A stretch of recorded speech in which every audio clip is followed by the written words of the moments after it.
Blood ran down her shin. Her voice broke apart.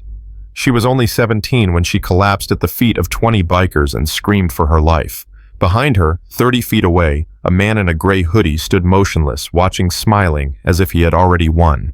"He's going to kill me," she gasped, her fingers clawing at the gravel. "Dear God, someone please help me. He won't stop. He'll never stop." The bikers looked at her face, then at him, and what happened in the next 60 seconds changed everything. Before we dive into this story, hit that subscribe button now because you'll want to see how this ends. And leave a comment telling me what city you're watching from. I want to see how far this story travels. Now let's go back to where it all began. Riley Martinez had exactly 47 minutes before her father's truck pulled into the driveway, and she was spending 30 of them in the Lincoln High Library pretending to study while actually watching the man who'd been staring at her for the past 20 minutes. He sat 3 tables away, laptop open, fingers motionless on the keyboard. Mid-30s, clean-cut gray hoodie. Nothing remarkable except for one thing: he wasn't looking at his screen. He was looking at her. Had been for 20 minutes straight. Riley's stomach twisted. She'd learned to trust that feeling. That cold, creeping sensation that started in her gut and spread through her chest like ice water. She packed her backpack slowly, deliberately, keeping her movements calm even though her hands wanted to shake. When she stood, he stood. When she walked toward the exit, he closed his laptop. When she pushed through the library doors into the Phoenix evening heat, she heard footsteps behind her. "Excuse me." His voice was pleasant, friendly even. Riley kept walking. "Hey, I think you dropped something." She hadn't dropped anything. She knew she hadn't. But something made her stop, turn, look. Big mistake. He stood 6 feet away, close enough that she could see his eyes, pale blue, intense, locked on her face like she was the only person in the world. "I didn't drop anything," Riley said. Her voice came out steadier than she felt. "My mistake."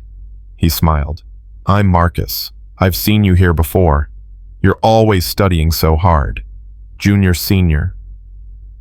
Everything in Riley's body screamed danger. "I have to go." "I didn't mean to scare you." But he didn't move. "I just transferred here for work. IT contractor. Don't know many people yet. Thought maybe—" "I'm 17. The words hung between them. Marcus's smile didn't falter. I was just being friendly." "I have to go," Riley repeated. This time she turned and walked fast, not quite running but close. She didn't look back until she reached her car 2 blocks away. When she did, the parking lot was empty. But the feeling in her stomach stayed. That was 3 weeks ago. The day everything started. Riley didn't tell her father about the library. What would she say? "A man talked to me and I got a bad feeling. Carlos Martinez drove 18-wheelers cross-country, gone 10 days out of every 14. He worried about her enough already, single dad raising a daughter after Riley's mom died when she was 8. She'd learned early not to add to his burden with problems she could handle herself. Except this problem didn't go away. 2 days after the library incident, Riley stopped at Desert Bloom Coffee before school. While she waited for her vanilla latte, her phone buzzed. Unknown number. "You look tired today." "Late night, studying." Riley stared at the screen. Probably spam. She deleted it. 30 seconds later, "I like your blue backpack. Same one from the library." Her heart stopped. She spun around, scanning the coffee shop. 20 people, maybe more. Half of them on their phones, none of them looking at her. She blocked the number. At school, she couldn't concentrate. Ms. Peterson's AP government lecture about constitutional rights turned into white noise.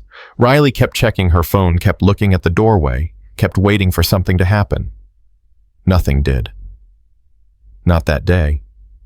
But the next morning she found a note tucked under her windshield wiper. White paper, neat handwriting. "You're even prettier when you smile. You should do it more often." Riley's hands shook as she looked around the student parking lot. Hundreds of cars. Dozens of students arriving for first period. Anyone could have left it. Anyone could be watching right now. She drove to the school resource officer's portable building and waited 20 minutes for Officer Dunham to finish his coffee and actually listen. "So a guy talked to you at the library You got some texts and someone left a note on your car. Dunham leaned back in his chair, which creaked under his weight. Did he threaten you? No, but did he touch you? No. Did he follow you home? I don't know. I don't think so. Dunham sighed like she was wasting his time. Look, Riley, I know it feels creepy, but legally there's not much here. Guy made conversation in a public place. Someone sent you compliments. Weird. Sure. Criminal. Not really. He knows what I wear. He knows where I go. Did you post any of that on social media? Riley's jaw tightened. Some. But there's your answer. Block him on everything. Make your accounts private. Don't respond to messages from people you don't know. Dunham grabbed a pamphlet from his desk, faded dog-eared, titled Internet Safety for Teens. This has good tips, but unless he makes a direct threat or shows up at your house, there's really nothing law enforcement can do. Riley took the pamphlet, walked out, threw it in the nearest trash can. That night, her father called from somewhere in Nevada. How's school, mija? Fine. Riley stirred pasta sauce on the stove phone pressed between her shoulder and ear. You sound weird. Something wrong. She almost told him, almost explained about Marcus and the messages and the note. But Carlos was 800 miles away hauling electronics to Sacramento, and what could he do except worry? Just tired, she said. Big test tomorrow. You're smart. You'll ace it. His voice softened. I'll be home Friday night. We'll get dinner at that Thai place you like. Sounds good, Dad. After they hung up, Riley triple-checked the locks on every door and window. She knew it was paranoid. She did it anyway. The messages came from different numbers after that, different apps, different email addresses, but always the same voice, the same tone, the same undercurrent of something that made Riley's skin crawl. You looked stressed after school today. Everything okay? Blue really is your color. You wore it 3 times this week. I saw you talking to that boy in the parking lot. Is he bothering you? I can make him stop. That last one made Riley's blood turn to ice. Jake Ferguson was a friend from freshman year. Nothing romantic, just someone who'd asked about the calculus homework. But Marcus had seen them, had watched, had made assumptions. Riley blocked every number, every account. It didn't matter. He always found a new way through. Her grades started slipping. Not much A's to B's, but enough that Mr. Ramirez kept her after AP Chemistry. This isn't like you, Riley. You're one of my strongest students. Is everything all right at home? Everything's fine. Because if you need to talk to someone, the school counselor, your father, anyone, I said I'm fine. She wasn't fine. She was barely sleeping. Every night she'd lie awake listening for sounds that didn't belong. Footsteps outside her window. Car engines idling too long on her street, the creak of floorboards that might not be the house settling. Her phone buzzed constantly with notifications from blocked numbers, finding new ways to reach her. She'd started keeping it on airplane mode, but then she'd panic that her father might call and she'd miss it, so she'd turn it back on and the messages would flood in. Why are you ignoring me? I thought we had a connection. I know you feel it too. You're just scared. That's okay. I'm patient. You can't avoid me forever, Riley. We're meant to talk. Face to face. Soon. Soon. That word became a countdown in her mind, ticking towards something inevitable. 2 weeks after the library, Riley joined track practice late because she'd been in the counselor's office. Ms. Chen had finally listened. Really listened when Riley broke down and explained everything. The stalking, the messages, the constant feeling of being watched. This is serious, Ms. Chen had said. Have you documented everything? I screenshot the messages before I blocked them. I kept the note from my car. Good, that's good. I want you to file a police report. Not with the school resource officer, go to the actual police station. Ask for Detective Morrison. She handles these cases. Will they actually do anything? Ms. Chen's hesitation told Riley everything.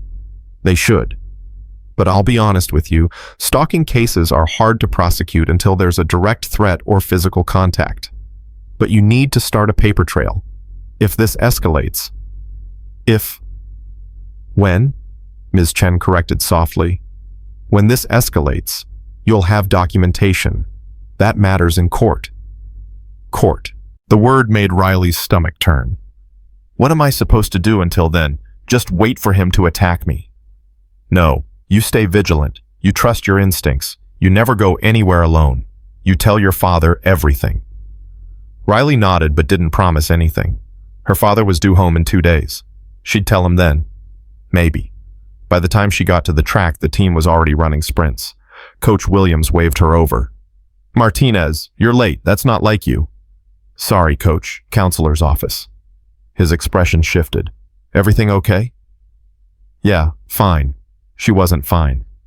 As she ran her warm-up lap, Riley felt eyes on her back. She turned, scanning the area beyond the chain-link fence.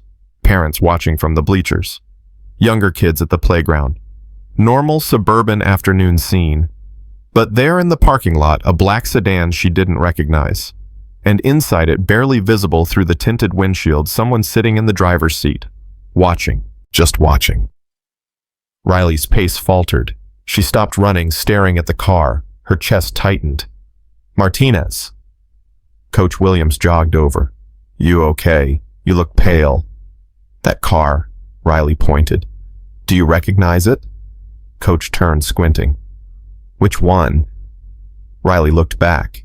The parking spot was empty. The black sedan was gone. Never mind, she whispered.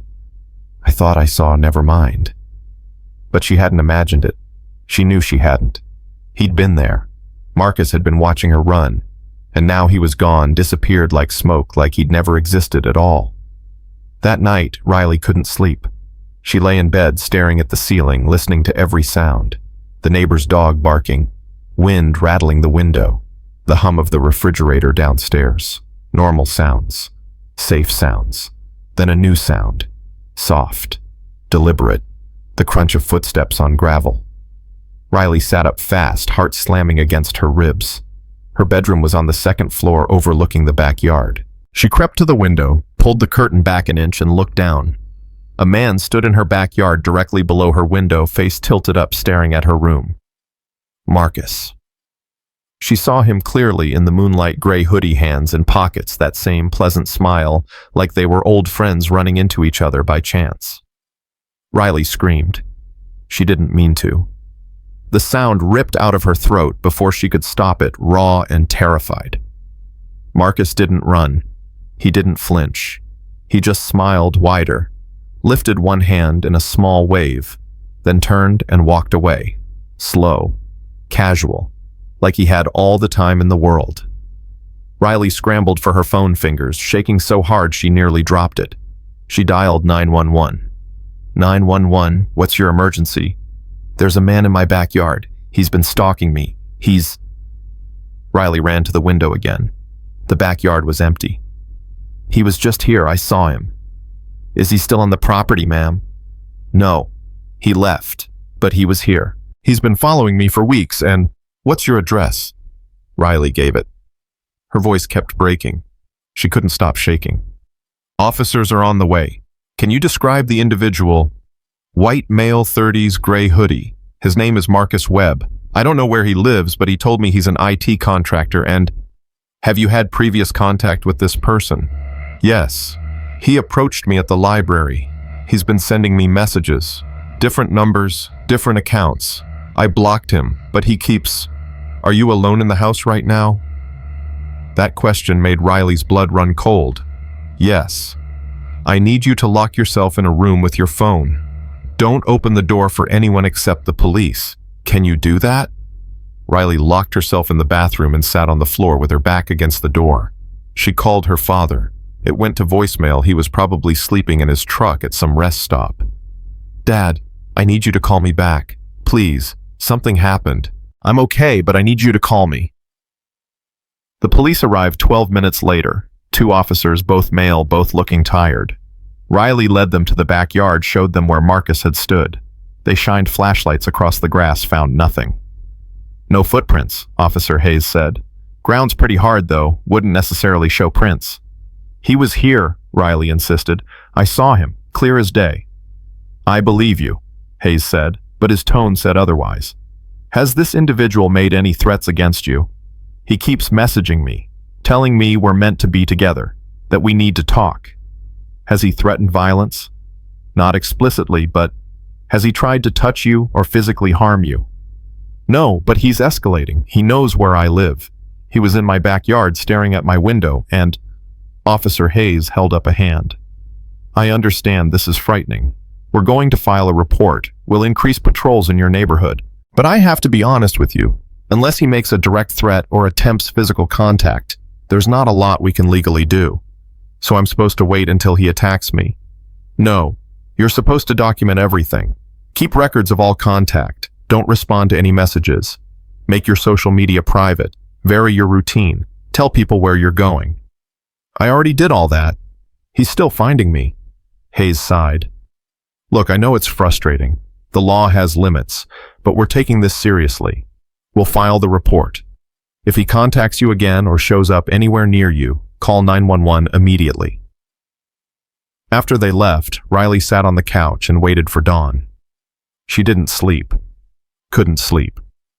Every shadow looked like Marcus. Every sound was him coming back. Her father called at 6 in the morning, voice thick with panic. Riley, what happened? Your message scared the hell out of me. She told him everything. The library, the messages, the note on her car, the man in their backyard. Everything she'd been hiding for 3 weeks. Silence on the other end. Then, I'm coming home. I'm dropping this load in Sacramento and I'm coming straight home. Dad, you'll lose the job if... I don't care. You're more important than any job. I'll be there by tonight. Don't leave the house. Don't go to school. Lock every door and window and don't open it for anyone except me. I'm supposed to run today. We have Riley Maria Martinez. You listen to me. You are not leaving that house. You are not going to school or track practice or anywhere until I get there. Do you understand? She understood.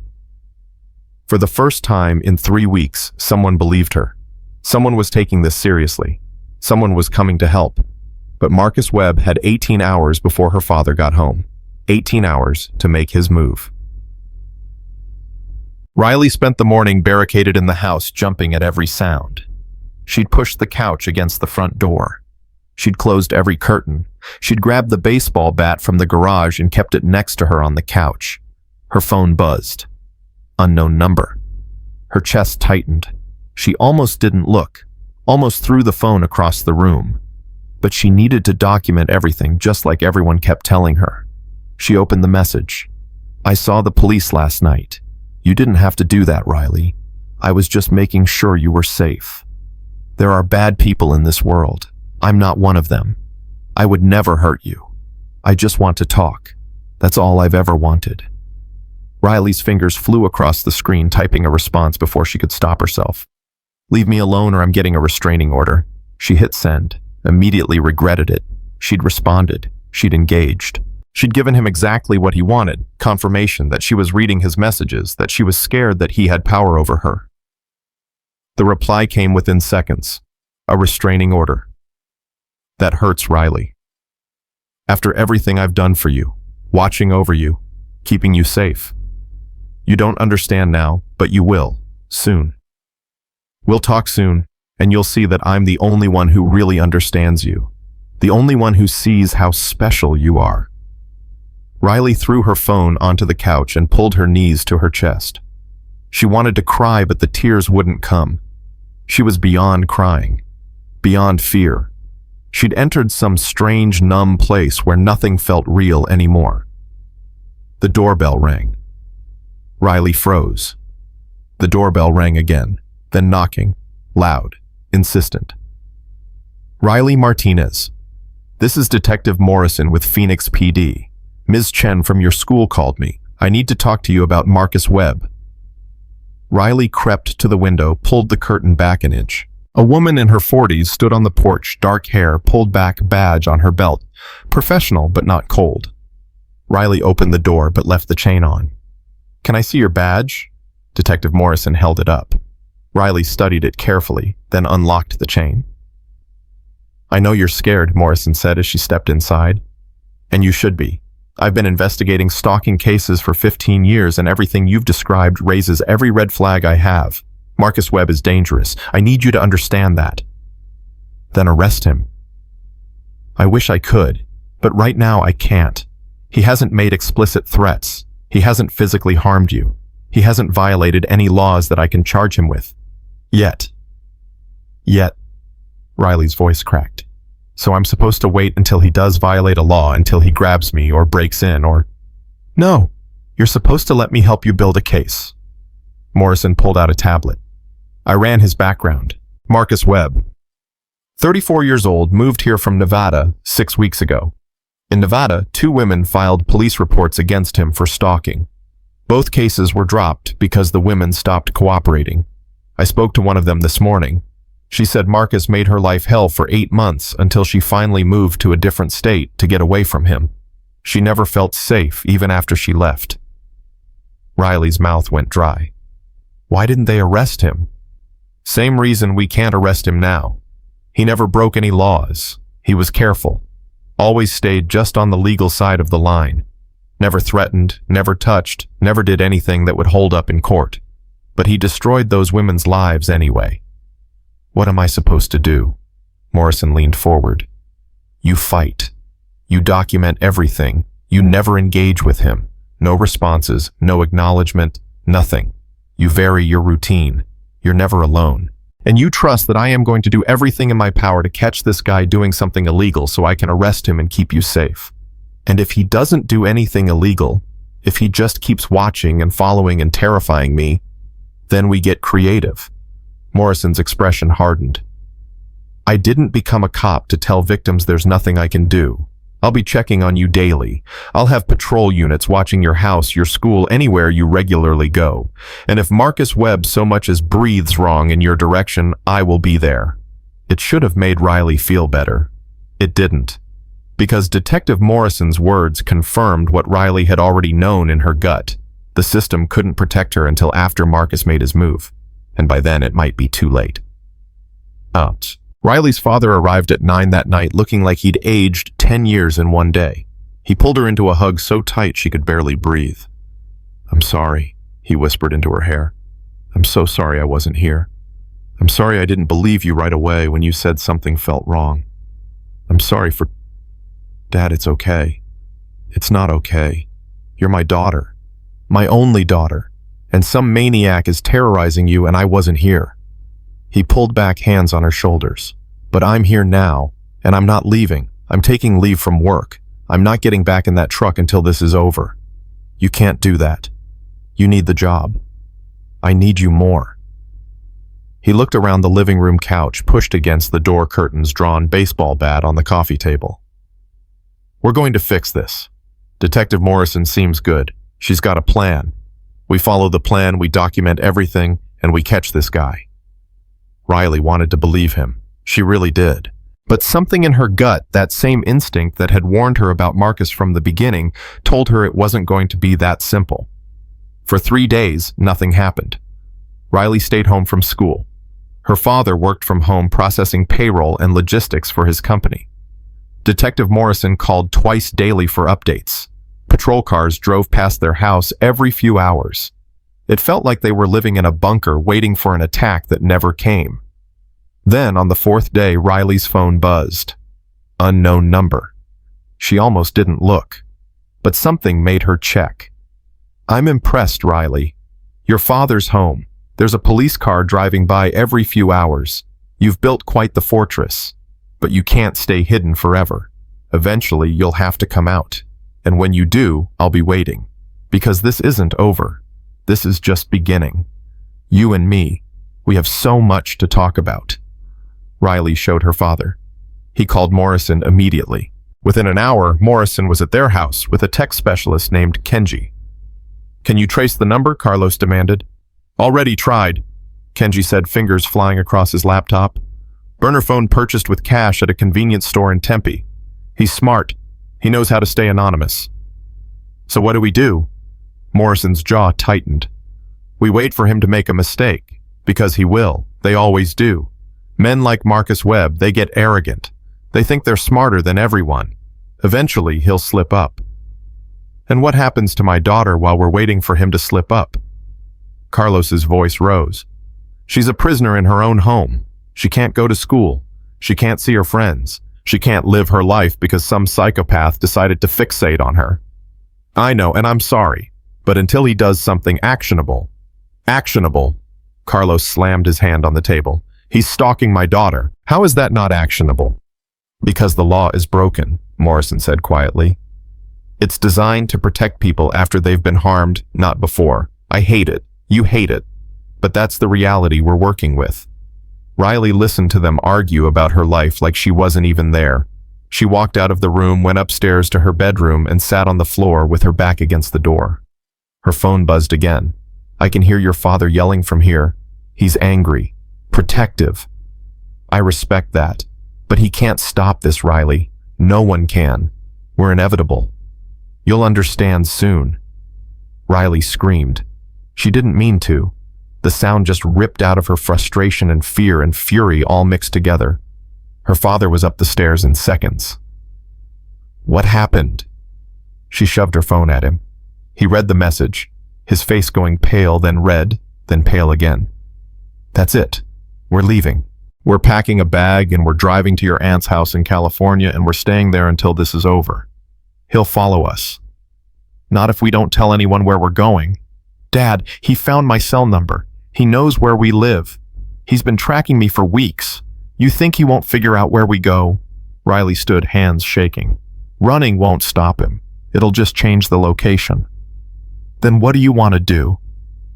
Riley looked at her father, this strong, capable man who drove thousands of miles, who'd raised her alone, who'd never backed down from anything in his life. And she saw something she'd never seen before. He was terrified. Completely, utterly terrified. Because this was a threat he couldn't fight with his hands or his strength or his willpower. This was something that laws and distance and preparation couldn't fix. I want to live my life, Riley said quietly. I want to go back to school and run track and apply to colleges and do all the things I'm supposed to do. I'm not going to let him take that from me. Riley, I'm not stupid, Dad. I'll be careful. I won't be alone. I'll check in constantly, but I refuse to hide. Because if I hide, he wins, and I'm not letting him win. Carlos looked at his daughter and saw someone he hadn't seen before. Not his little girl, not the kid who used to cry when she scraped her knee, but someone stronger. Someone who'd been through hell and came out on the other side determined to fight back. Okay, he said finally. Okay, but I'm driving you to school. I'm picking you up. You don't go anywhere without me or Detective Morrison knowing exactly where you are. Deal. Deal. That night, Riley slept for the first time in days. Not because she felt safe, but because she'd made a choice. She wasn't going to be a victim. She was going to be a survivor. She just had no idea how much that choice was going to cost her. Going back to school felt like walking into enemy territory. Riley sat in her father's truck in the student parking lot watching kids stream through the front doors, laughing and talking and living normal lives. She hadn't felt normal in 3 weeks. Wasn't sure she'd ever feel normal again. You don't have to do this today, Carlos said. We can wait another week. No, I'm going. Riley grabbed her backpack and opened the door. I'll text you after every class, I promise. Riley. She turned back. I love you, mija, more than anything in this world. I love you too, Dad. Walking through those front doors took more courage than Riley knew she had. Every face looked like Marcus. Every man in a hoodie made her heart stop. Every car in the parking lot could be his black sedan. But she walked anyway. Head up, shoulders back, refusing to show fear even though fear was all she felt. Her friends descended on her immediately. Emma, Sarah, Jamal, her track teammates who'd been texting her constantly for 3 days straight. Oh my God, Riley, are you okay? Emma grabbed her hands. We heard you had the flu, but then someone said you were being stalked and I'm fine. Riley lied. Just needed a few days off. That's such crap. Sarah's eyes were sharp. You're not fine. You look exhausted. What's really going on? Riley almost told them. Almost explained everything. But Detective Morrison had warned her the fewer people who knew details, the better. Gossip spreads, information leaks, and Marcus was probably watching her social circle waiting for intel. Family stuff, Riley said. It's complicated, but I'm okay. Really. They didn't believe her, but they let it drop. The day passed in a blur. Riley texted her father after every class like she promised. She sat with her back to the wall in every room. She watched the doors. She tracked faces. She barely heard a word any teacher said. At lunch, she sat with her friends in their usual spot, but she couldn't eat. Her stomach was too tight. Emma kept making jokes, trying to get Riley to smile. Sarah talked about college applications. Jamal complained about Coach Williams making them run extra sprints. Normal conversation, normal concerns. Riley wanted to scream. How could everything be so normal when her entire world had tilted sideways? Riley, you okay? Emma touched her arm. Yeah, sorry. Just tired. You sure? Because you look like you're about to... Riley's phone buzzed. She grabbed it automatically, expecting her father. The message on the screen made her blood turn to ice. You're doing great today. Very brave. I'm proud of you. I knew you'd come back. I knew you wouldn't let me keep you away from your life. That's what I admire about you, Riley. Your strength. Your determination. We're more alike than you think. You'll see. Riley stood so fast her chair fell backward. She looked around this cafeteria. 300 students, dozens of staff, security guard by the door. Anyone could be him. Anyone. Riley, what's wrong? Sarah stood too. I have to go. Riley grabbed her backpack. Go where lunch isn't over. I have to, I need... Riley couldn't breathe. The cafeteria walls were closing in. Too many people, too many faces, too many places for Marcus to hide. She ran. Out of the cafeteria, down the hall, through the front doors, into the parking lot. She called Detective Morrison. He's here. Marcus is here. At my school. He just sent me a message saying he's watching me and... Where are you right now? Parking lot. Outside. Get inside. Get to the front office. I'm 5 minutes away. Riley ran back inside, straight to the office. The secretary, Mrs. Palmer, took one look at Riley's face and came around the desk. Honey, what's wrong? There's someone I need. The police are coming. Mrs. Palmer pulled Riley into the nurse's office and locked the door. You're safe. Breathe. Tell me what happened. Riley showed her the message. Mrs. Palmer's expression went from concerned to furious. She got on the phone immediately, calling the principal, calling security, putting the school on alert. Detective Morrison arrived 6 minutes later with 3 patrol officers.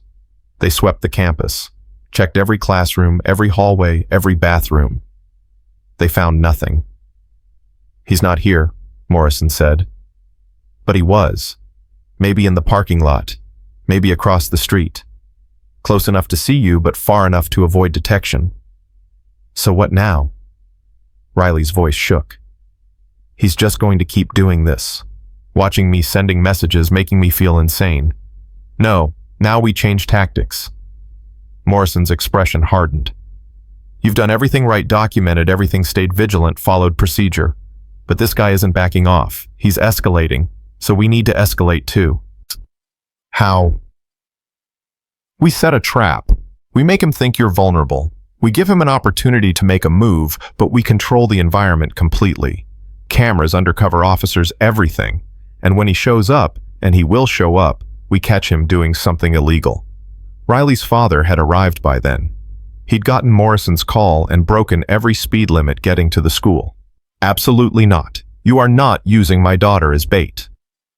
Mr. Martinez, I understand your concern. No, you don't. You don't have a daughter. You don't know what it feels like to know some maniac is stalking her, and the only plan law enforcement has is to dangle her in front of him like a piece of meat. Dad. No, Riley. No, we're not doing this. What's the alternative? Riley turned to face him. I keep living like this, hiding scared.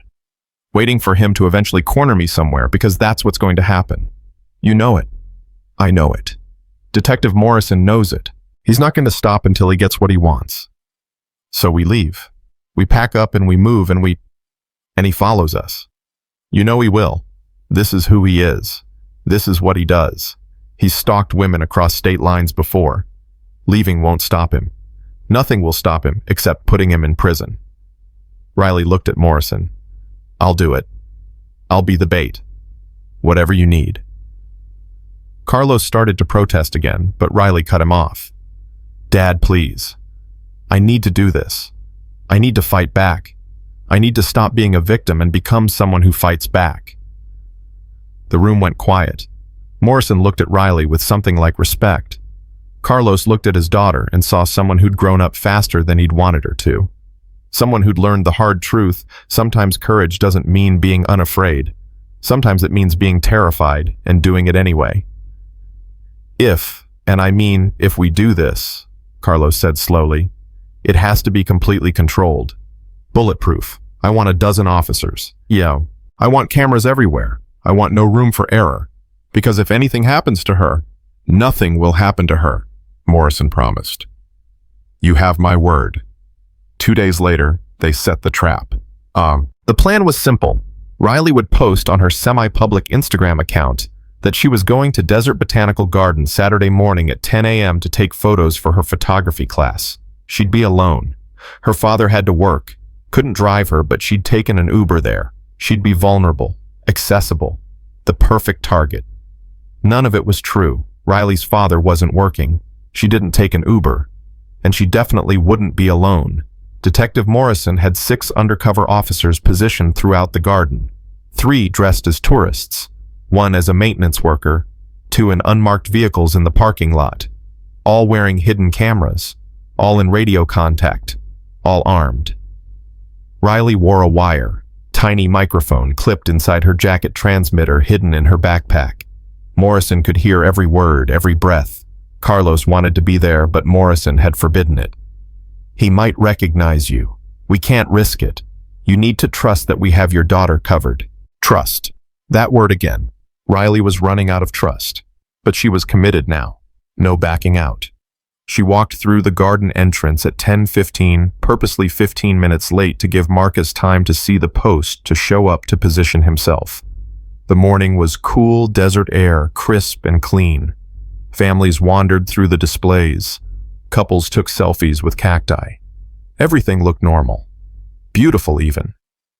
Riley's heart hammered so hard she thought the wire might pick up the sound. She followed the prescribed route past the succulent garden through the butterfly exhibit down toward the desert loop trail. She stopped occasionally to take photos with her phone, trying to look natural, trying to pretend her hands weren't shaking. 20 minutes passed. Nothing happened. Riley started to think maybe he wouldn't show. Maybe the trap wouldn't work. Maybe Marcus was smarter than they thought. Then she saw him. Gray hoodie, hands in pockets, standing next to a Palo Verde tree 50 feet away, just watching her, that same smile on his face. Riley's breath caught. She whispered, "He's here. Northeast corner by the trees." Morrison's voice crackled in her earpiece. "We see him. Stay calm. Let him approach. We need him to engage first." Marcus started walking toward her. Slow, deliberate, like he had all the time in the world. Every instinct in Riley's body screamed run, but she stood still, waiting, letting him come to her. He stopped 6 feet away. Up close in daylight, he looked so normal. Average height, clean-shaven, pleasant face, the kind of guy who'd help you carry groceries or hold the door open. Nothing about him screamed predator, except his eyes. His eyes were wrong, too intense, too focused, like she was the only real thing in his entire world. "Hello, Riley." His voice was exactly how she remembered it from the library, friendly, warm, completely at odds with what he'd been doing to her for 3 weeks. "What do you want?" Riley's voice came out steadier than she felt. "Just to talk. That's all I've ever wanted, to talk. To get to know you, to show you that I'm not what you think I am. You've been stalking me." "Stalking?" Marcus shook his head like she'd said something ridiculous. "No, Riley. I've been protecting you, watching over you, making sure you're safe. There are dangerous people in this world. People who'd hurt you. I'm not one of them. You stood outside my bedroom window. I was making sure your house was secure, making sure no one else was watching you. Because I care about you, Riley. I care about you more than anyone else in your life. Your father is never home. Your friends don't really see you. Your teachers don't appreciate how special you are, but I do. I see you." Riley's stomach turned. "I want you to leave me alone." "I can't do that." Marcus took a step closer. Morrison's voice hissed in Riley's ear. "We need more. We need him to threaten you or touch you." "Why not?" Riley forced herself to stay still, even though every muscle in her body wanted to run. "Because we're meant to be together. I've known it from the moment I first saw you. You're beautiful and smart and strong and perfect. And once you get to know me, really know me, you'll feel it too. We're inevitable, Riley. You and me." "I'm 17 years old." "Age is just a number. What matters is connection, understanding. And I understand you better than anyone. I know what you dream about. I know what scares you. I know you better than you know yourself." "You don't know anything about me." Marcus's smile faltered. "Don't say that. Don't invalidate what we have." "We don't have anything." "Yes, we do." His voice hardened. "We have something special, something real. And you're trying to ruin it with your fear and your stubbornness and your—" He stopped, looked around. Riley saw the moment he realized something was wrong, saw the exact second he spotted the undercover officer pretending to take photos nearby. "You brought the police." Marcus's expression didn't change, but his voice went cold. "You set me up. I want you to leave me alone. You're making a mistake, Riley. A huge mistake. I would never hurt you, but you're forcing my hand. You're making this so much harder than it needs to be." He reached for her arm. "Don't touch me," Riley said. He grabbed her anyway, his fingers wrapped around her wrist, tight enough to bruise. That was the moment everything exploded. "Phoenix PD, let her go, hands where I can see them." Officers converged from every direction. Marcus spun, still holding Riley's wrist, his face transforming from pleasant to furious in a heartbeat. "Let her go now." Morrison had her weapon drawn, positioned 10 feet away. Marcus looked at Riley. Something in his eyes made her blood run cold. "This isn't over. You think putting me in handcuffs changes anything? I'll find you again. I always find you. We're inevitable, Riley. You can't stop that." Then he let go, put his hands up, and smiled like he'd already won. They arrested him right there in the botanical garden. Assault, stalking, harassment, violation of privacy laws. Detective Morrison read him his rights while he smiled at Riley over his shoulder. "I'll see you soon," he called as they put him in the patrol car. "This is just the beginning." Riley stood there, shaking Morrison's hand on her shoulder. "You did it. You were incredibly brave. We got him." But Riley couldn't shake the feeling that Marcus was right. This wasn't over. Men like him didn't stop just because they got arrested. They adapted. They escalated. They became more dangerous. And Riley had just declared war on someone who'd already proven he was willing to destroy her entire life just to possess her. 3 days later, Marcus Webb was released on bail. Riley heard the news from Detective Morrison at 7 in the morning. The call woke her from the first real sleep she'd had in days. "He made bail." Morrison's voice was tight with frustration. "Judge set it at 50,000. He posted it 3 hours ago. He's out." Riley sat up so fast her head spun. "What do you mean he's out?" "You arrested him. You have him on camera grabbing me. You have—" "I know, and we have a strong case. But bail is bail. His lawyer argued he's not a flight risk, has no prior convictions, and the charges don't warrant holding him without bail." Judge agreed. "So he's just walking around free after everything he did. He has conditions. GPS ankle monitor, can't come within 500 feet of you or your home or your school, can't contact you in any way. If he violates any of those conditions, he goes straight to jail. No bail." 500 feet. Riley's laugh came out harsh, bitter. "That's nothing. That's a parking lot. I know it's not enough, but it's what we have right now. The trial is scheduled for 3 months from now. Until then, we watch him closely, and you stay vigilant." After Morrison hung up, Riley sat in bed staring at nothing. 3 months. 90 days of knowing Marcus was out there, knowing he was thinking about her, planning, waiting for his chance. Her father appeared in the doorway. From his face, she knew he'd heard. "We're leaving Phoenix today. I don't care what the detective says. We're packing up and we're gone. He'll follow us. Not if we're smart about it. Not if we... Dad, he had enough money to post $50,000 in bail. You think he doesn't have enough money to track us across the country, to hire someone to find us, to... Riley stopped, swallowed hard. Running won't work. It just delays the inevitable. So what do you want to do? Just sit here and wait for him to... Riley's phone buzzed. Unknown number. Her hands started shaking before she even looked at the screen. Did you really think a GPS monitor would stop me? Oh, Riley, you have so much to learn about how committed I am to us. See you soon. She showed her father. His face went from pale to red in seconds. He grabbed his own phone, called Morrison, read her the message word for word. That's a bail violation, Morrison said. Direct contact. I'm getting a warrant right now. We'll have him back in custody within the hour. But when police went to Marcus's apartment, he wasn't there. The GPS monitor was sitting on his kitchen table, cut off, still transmitting from that location. Marcus Webb was gone. Riley spent that day in a fog of terror so thick she could barely think straight. Morrison put out an APB. Police searched Marcus's apartment and found a wall covered in photos of Riley. Hundreds of them. Some taken from social media. Some taken through her bedroom window. Some taken at school, at the coffee shop, at the track. A timeline of her entire life for the past 3 months. He's been planning this, Morrison said, standing in the apartment surrounded by evidence. This wasn't impulse. This was calculated. Methodical. Where would he go? Carlos demanded. He doesn't have family here, no close friends that we know of. Where? He could be anywhere. Morrison's expression was grim. Could have left the state already. Could be watching us right now from across the street. Men like Marcus, when they run, they're dangerous, unpredictable. Riley barely heard them. She was staring at the wall of photos, seeing herself through Marcus's eyes. Every smile captured, every unguarded moment preserved, every second of her life that he'd stolen and claimed as his own.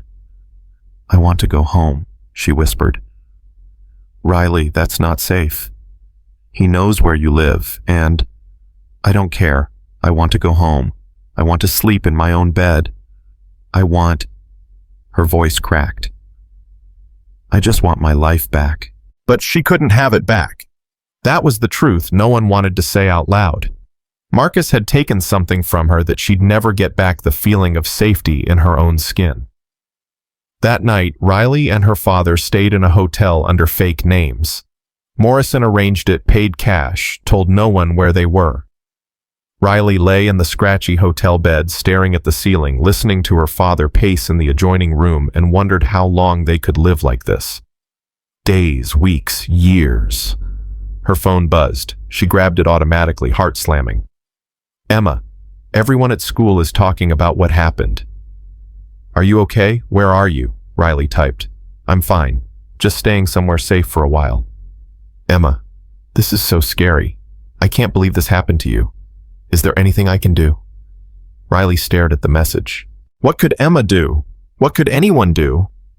Marcus was out there somewhere, planning, waiting, and all Riley could do was hide and hope the police found him before he found her. She didn't respond to Emma, didn't respond to the dozen other messages from friends asking if she was okay, offering support, promising to help, because they couldn't help. No one could help except the police. And even they seemed powerless against a man who'd spent months learning every detail of her life. 4 days passed. No sign of Marcus. No messages. No sightings. It was somehow worse than when he'd been sending messages constantly. At least then Riley knew where his attention was focused. Now he could be anywhere, doing anything, planning anything. We can't live in a hotel forever, Carlos said on the 5th morning. They were eating continental breakfast in the lobby, stale muffins and watery coffee. I'm burning through savings. You're missing school. We need a plan.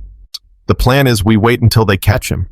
And if they don't catch him, if he's already left Arizona, then I'm still not safe at home. Riley pushed her muffin away. At least here he doesn't know where we are. Riley, I talked to your aunt in San Diego. She said we could stay with her. Different state, different city. We could enroll you in a new school, start over, and and Marcus would find me within a week. Dad, you're not listening.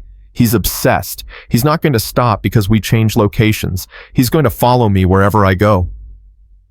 Carlos looked at his daughter and saw someone who'd aged years in weeks. The bright-eyed 17-year-old who'd talked about college and track scholarships, and her future had been replaced by someone harder, more guarded, carrying weight no teenager should have to carry. "I failed you," he said quietly. "What?" "I failed you. I should have believed you the first time you said something felt wrong. I should have taken it seriously. I should have—" "Dad, stop. You didn't know. None of us knew how bad it would get." "That's not good enough. You're my daughter. My job is to protect you. And I didn't." His voice broke. "I'm sorry, Mija. I'm so sorry." Riley reached across the table and grabbed his hand. "It's not your fault. It's Marcus's fault. Only his." But even as she said it, she wondered if that was true. Everyone had failed her in some way. The school resource officer who'd dismissed her concerns. The police who'd said there was nothing they could do. The judge who'd granted bail. The system that required victims to be harmed before it would intervene. All of them had failed, and now Riley was paying the price. On the 6th day, Morrison called with news. "We found his car, abandoned in a long-term parking lot at Sky Harbor Airport. So he flew somewhere. Maybe, or maybe he wants us to think he flew somewhere. We're checking passenger manifests, but he could have used a fake ID, could have driven to another airport, could have taken a bus. We're following every lead." "So basically you have no idea where he is?" Silence. Then, "No, we don't. But we're not stopping. Every law enforcement agency in the Southwest has his photo. Border Patrol has been notified. We will find him, Riley. It's just a matter of time." Time. That word again. How much time did Riley have before Marcus made his move? How many days could she hide before he found her? How long until the inevitable confrontation that had been building since that first day in the library? That afternoon, Riley convinced her father to let her go for a run.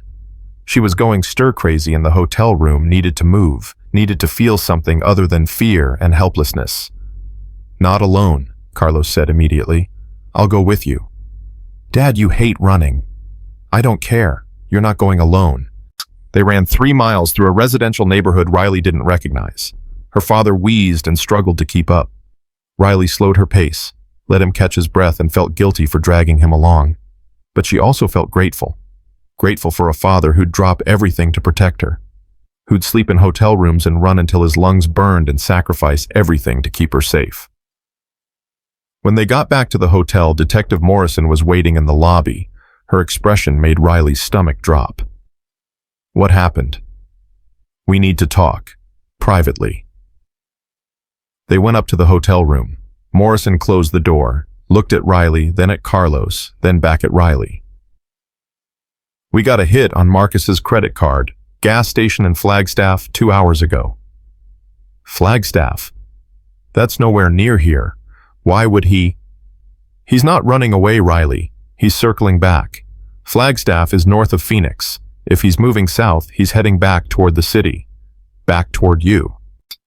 The room went silent. Riley felt cold all over. "We've got units heading to Flagstaff now," Morrison continued. "And I've arranged for you two to move to a safe house. Secure location. Officers on site 24/7. You'll stay there until we catch him." "A safe house?" Carlos frowned.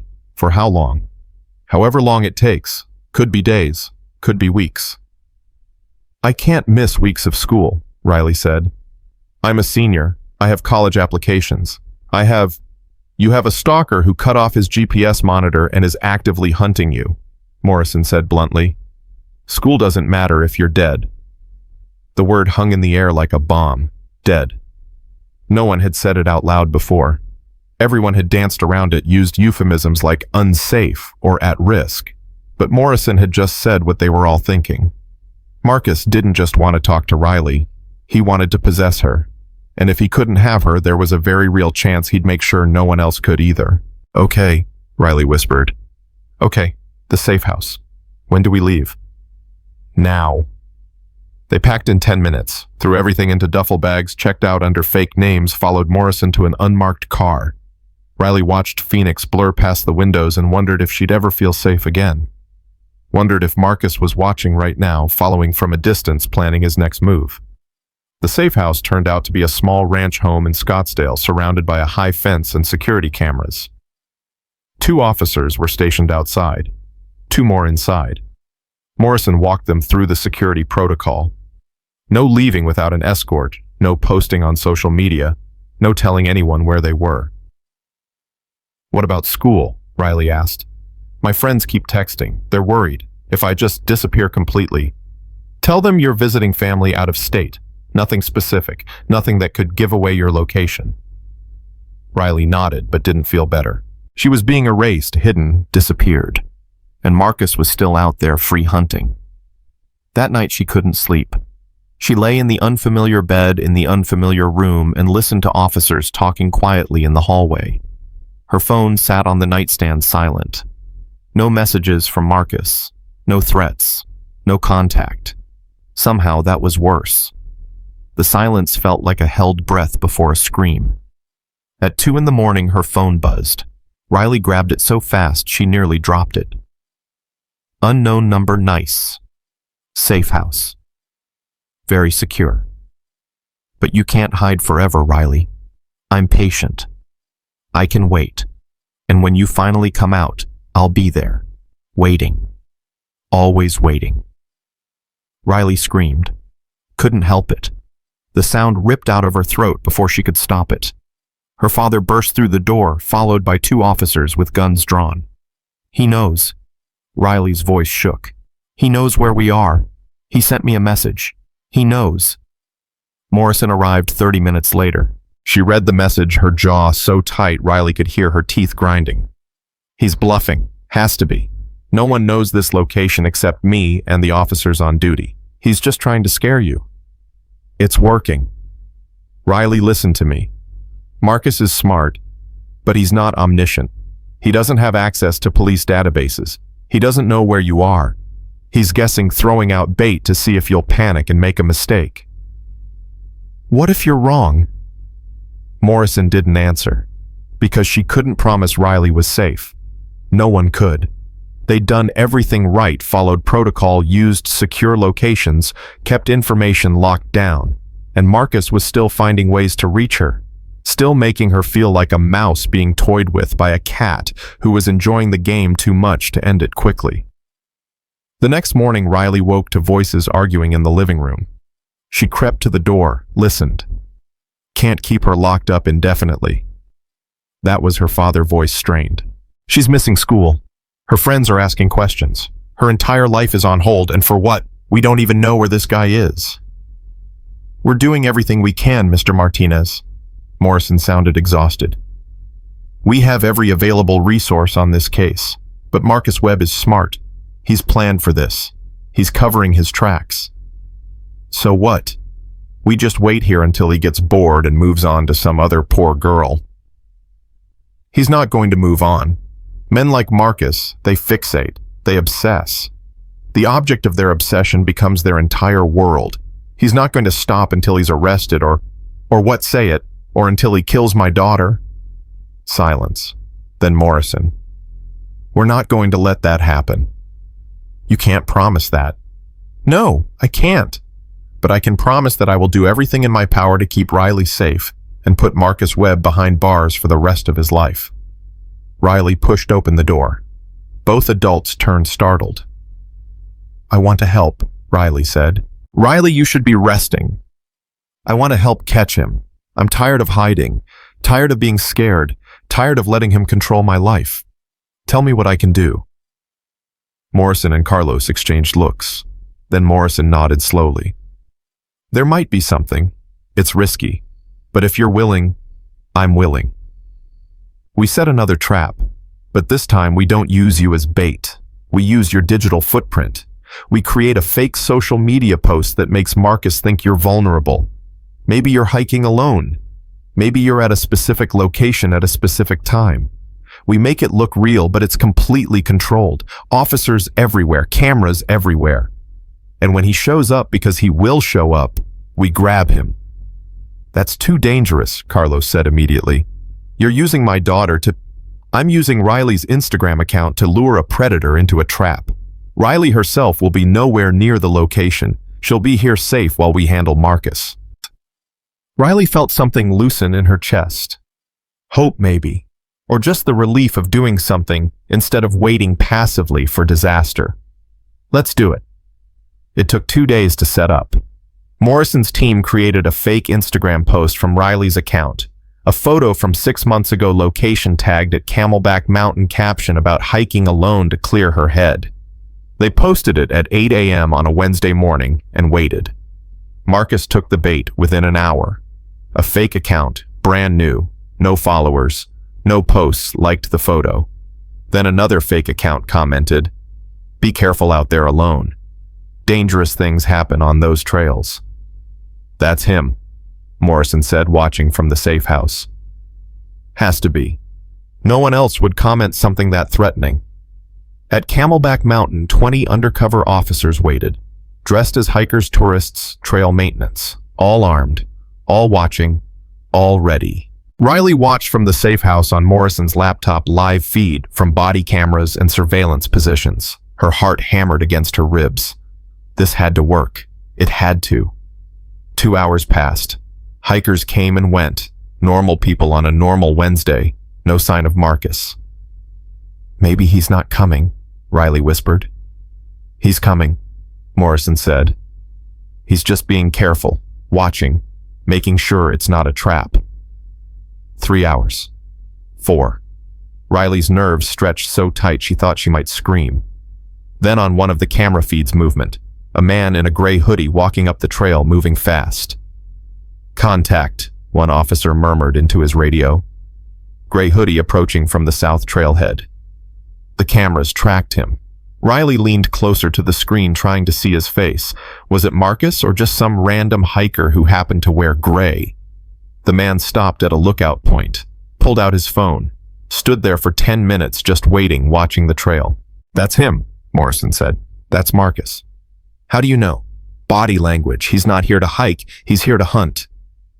Riley watched Marcus stand there, completely unaware that he was surrounded by police. She felt a surge of something dark and satisfying. You're caught. You just don't know it yet.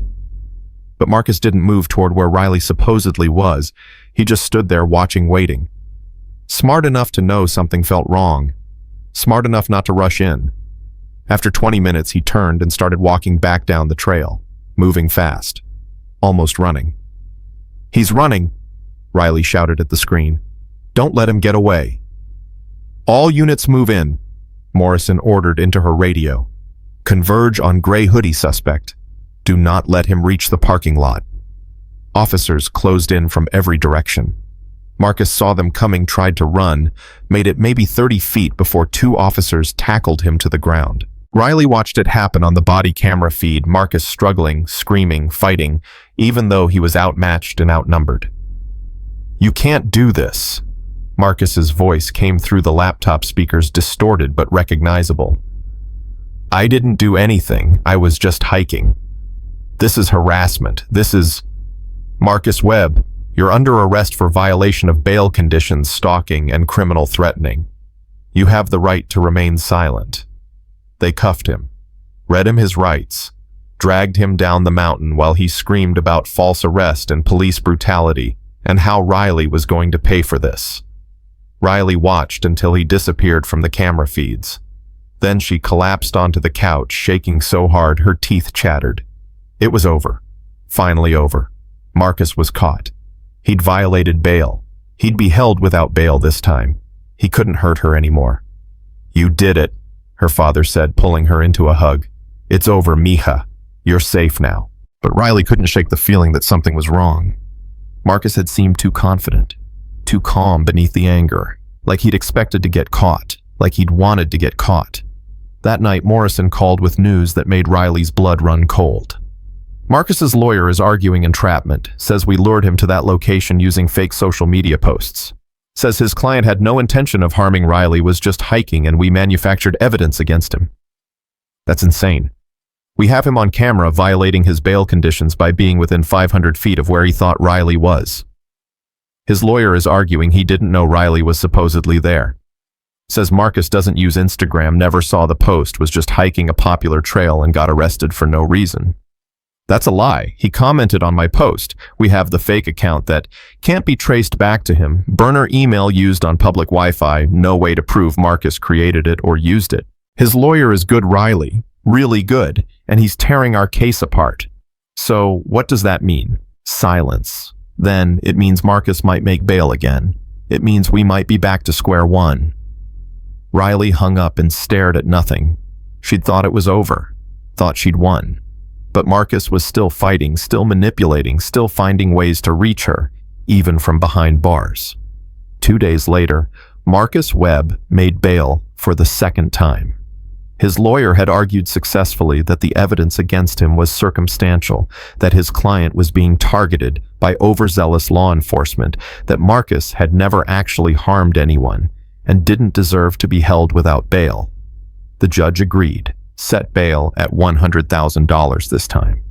Marcus's family posted it within an hour. He walked out of jail wearing the same gray hoodie, the same pleasant smile, and the first thing he did was look directly at the news camera outside the courthouse and say, "I forgive Riley Martinez for what she's done to me. I understand she's scared and confused, but I want her to know that I'm not angry. I'm not going to retaliate. I just want to talk. That's all I've ever wanted. And eventually Riley will realize that we're meant to be together. It's inevitable." Riley watched the news footage from the safe house and knew with absolute certainty that Marcus Webb was never going to stop. Not until one of them was dead.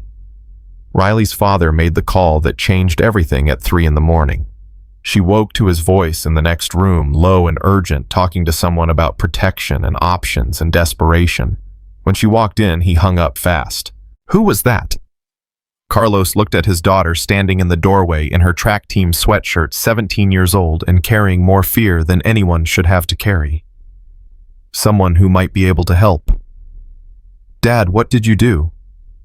"What I should have done weeks ago." He rubbed his face. "I called a friend from the service. Guy I served with in Iraq. He knows people. Different kind of people. People who handle situations when the law can't." Riley's stomach dropped. "What kind of people?"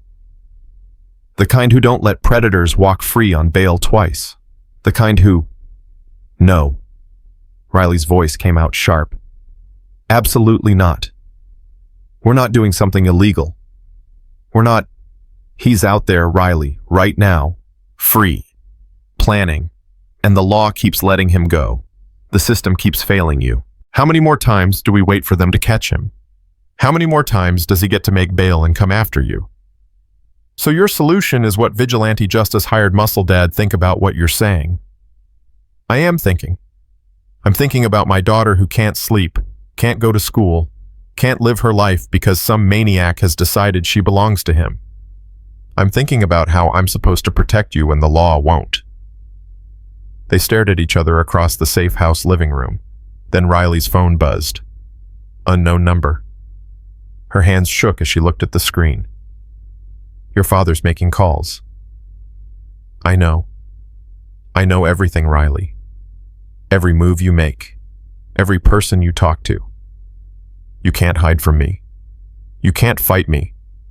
The sooner you accept that we're inevitable, the easier this will be for everyone." Riley showed her father. His face went dark with rage.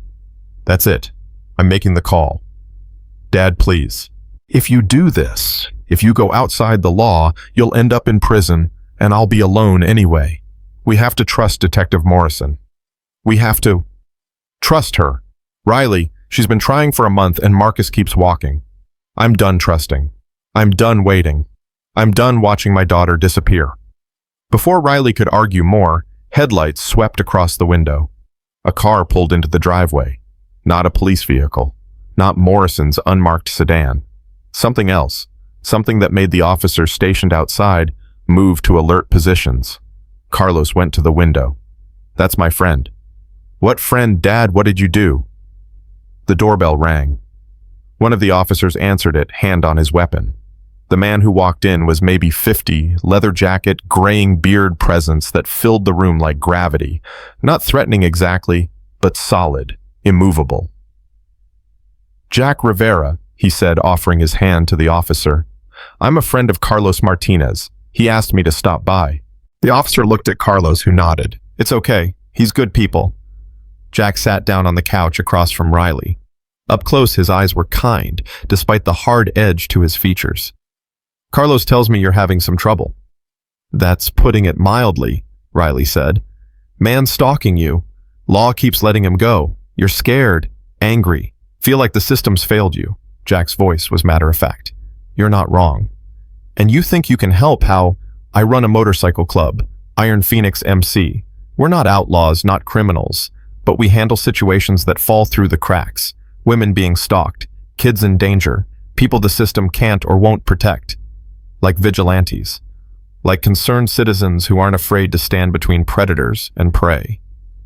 Jack leaned forward. "Here's what I know about men like Marcus Webb. They're cowards. They target vulnerable people because they know they can. They hide behind the law when it suits them. But they're not brave.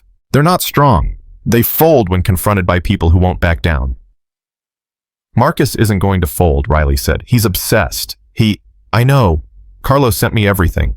The messages, the photos from his apartment, the court records. I've seen guys like Marcus before. They don't stop on their own." Jack paused.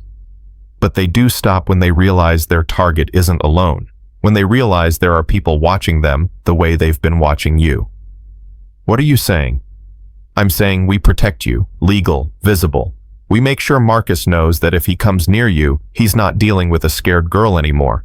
He's dealing with 12 bikers who won't hesitate to put him in the hospital if he makes a move." Carlos spoke up. "Morrison can't guarantee Riley's safety. The law can't guarantee it, but Jack can. His people can." Riley looked between her father and this stranger who was offering to upend Marcus's plans through sheer intimidation. Part of her wanted to say yes immediately. Part of her knew it could go terribly wrong. "What if he doesn't care?" Riley asked. "What if seeing you guys protecting me just makes him angrier, makes him more desperate?" "Then he makes a mistake," Jack said simply. "And when he does, we'll be there. Not to hurt him unless we have to, but to catch him doing something that'll put him away for good." Detective Morrison arrived 20 minutes later, called by the officers who were suspicious about Jack's late-night visit. She listened to the proposal with increasing frustration written across her face. "You cannot take the law into your own hands," Morrison said flatly. "I understand your frustration, Mr. Martinez. I understand Riley's fear, but this is not how we handle it." "How do we handle it?" Carlos shot back. "Because your way keeps putting him back on the street. My way is building a case that will put him in prison for years, but that takes time. Evidence. Due process." "Due process?" Carlos's voice rose. "My daughter doesn't have time. Every day Marcus is free is another day she's in danger. I know, and I'm working around the clock to... It's not enough." The room went silent. Riley watched her father's chest heaving, watched Morrison's jaw tighten, watched Jack sit quietly observing both of them. Two different types of help, two different philosophies, both ultimately trying to protect her. "What if they work together?" Riley said quietly. Everyone turned to look at her. "What if the motorcycle club provides visible protection while Detective Morrison builds her case? They're not doing anything illegal if they're just escorting me places, right? Making sure I'm not alone." Morrison considered this. As long as they don't interfere with the investigation or take any action that could be considered harassment or assault, then no, technically there's nothing illegal about providing security. "And if Marcus sees that Riley's protected," Jack added, "he might get reckless, might make the mistake Detective Morrison needs to arrest him for good." Morrison didn't look happy, but she nodded slowly. "Fine, but the second anyone in your club steps over the line, I'm arresting all of you." "Clear was crystal," Jack said. That's how Riley Martinez ended up with a motorcycle escort to school the next morning. 12 bikers in formation surrounding her father's truck on all sides. Students stared as they pulled into the parking lot. Teachers came out to watch. The principal called security. It was a spectacle loud and impossible to ignore. which was exactly the point. Riley walked into school flanked by Jack and a woman named Sarah, who wore a leather vest with VP patches. Sarah's eyes swept the hallways, constantly cataloging faces looking for threats. Jack walked with his hands loose at his sides, ready for anything. "This is crazy," Riley muttered as students whispered and pointed. "This is protection," Sarah corrected, "and Marcus will know about it within the hour. Trust me." She was right. By lunch, Riley had 17 messages from friends asking what was going on. Why she had biker bodyguards? Was she in danger? Was this about the stalker everyone had heard about? Riley didn't respond to any of them, just sat in the cafeteria with Jack and Sarah at the next table, over feeling weirdly safe for the first time in weeks. Then Emma approached, hesitant. "Riley, can we talk?" Riley nodded. Emma sat down, glancing nervously at the bikers. "Everyone's freaking out. People are saying you're in witness protection, or you joined a gang, or—" "I'm being stalked," Riley said bluntly. "Have been for over a month. The guy keeps making bail. These people are helping protect me." Emma's face went pale. "Oh my God, is that why you disappeared? Why you've been so weird?" "Yeah." "Why didn't you tell me I'm your friend? I could have what him? The police can't stop him. What were you going to do?" Emma flinched. "I don't know, something, anything. You shouldn't have to go through this alone." "I'm not alone anymore." Riley glanced at Jack and Sarah. "That's kind of the problem Marcus is about to have." The message came during 5th period. Riley's phone buzzed in her backpack. She ignored it until the teacher looked away, then checked quickly. "Bikers, really? Riley, you think that's going to stop me? All you've done is make this more interesting. I'm not afraid of them. I'm not afraid of anything when it comes to us. See you soon." Riley showed Jack after class. He read it, his expression hardening. "He's watching the school. Has to be. How else would he know about us?" "He's always watching," Riley said tiredly. "That's what he does." Sarah was already on her phone calling the other club members. "We need eyes on every entrance, every parking lot.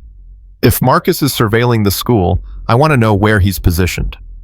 Within minutes, Iron Phoenix members were spread throughout the area surrounding Lincoln High. They found Marcus's car 30 minutes later parked on a residential street with clear sightline to the student parking lot. Empty. He'd been there but had left recently. "He's escalating," Jack said when Morrison arrived. "Getting bolder. The fact that he's this close to the school with an active restraining order shows he's not thinking rationally anymore." "Or he's thinking very rationally," Morrison countered. "He parks just far enough away that he can claim he wasn't technically violating the restraining order. Watches from a distance. Never gets close enough to be arrested. It's calculated."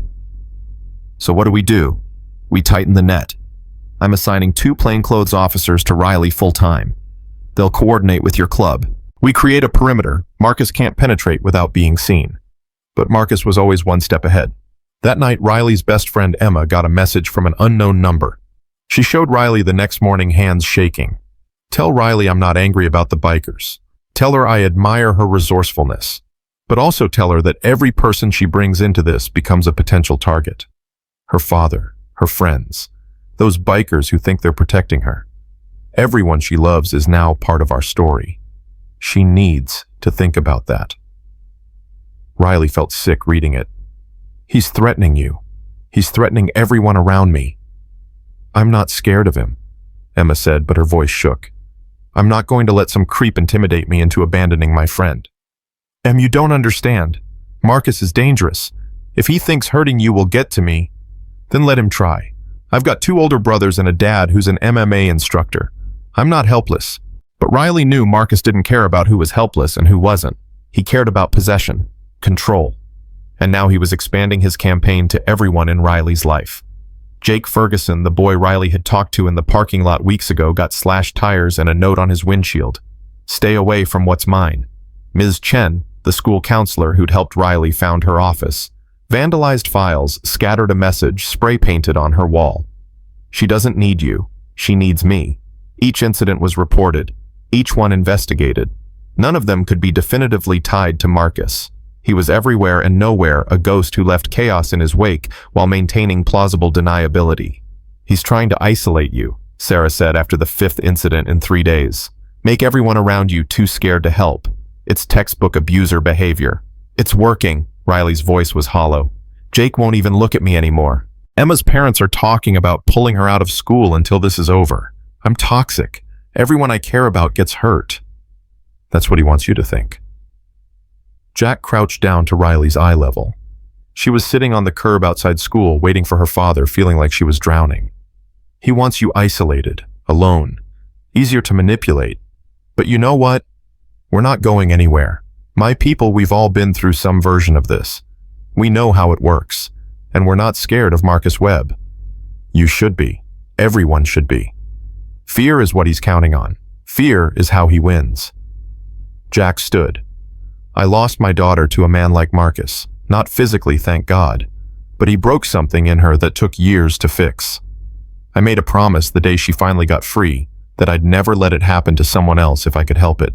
So no, Riley, we're not going anywhere. That night, Marcus made his boldest move yet. He posted on social media a long, rambling statement about love and destiny and how society didn't understand deep connections. He tagged Riley in it, tagged her school, tagged Detective Morrison, tagged the news outlets that had been covering the story. Riley Martinez is the love of my life. She doesn't see it yet because she's been manipulated by people who claim to care about her, but really just want to control her. Her father. The police. Those bikers who are harassing me. They're all lying to her, telling her I'm dangerous, when all I've ever done is love her. Riley, if you're reading this, please, just talk to me. 5 minutes. That's all I ask. 5 minutes alone, and you'll understand everything. We're meant to be together. Everyone can see it except you. Stop fighting what's inevitable. The post went viral. National news picked it up. Suddenly, Riley's face was everywhere. Her story dissected by armchair psychologists and true crime podcasts and social media warriors who had opinions about everything and understanding of nothing. We need to respond, Carlos said, reading through the hundreds of comments. No, Morrison said firmly. Responding gives him what he wants. Attention, engagement. We ignore it. Ignoring it makes it look like he's right, like we're controlling Riley. Responding makes it look like we're threatened by him. Morrison's phone was ringing constantly. The best thing we can do is let this blow over while we build our case. But it didn't blow over. Marcus's post generated sympathy from people who bought his narrative. A Free Marcus Facebook group formed with 3,000 members.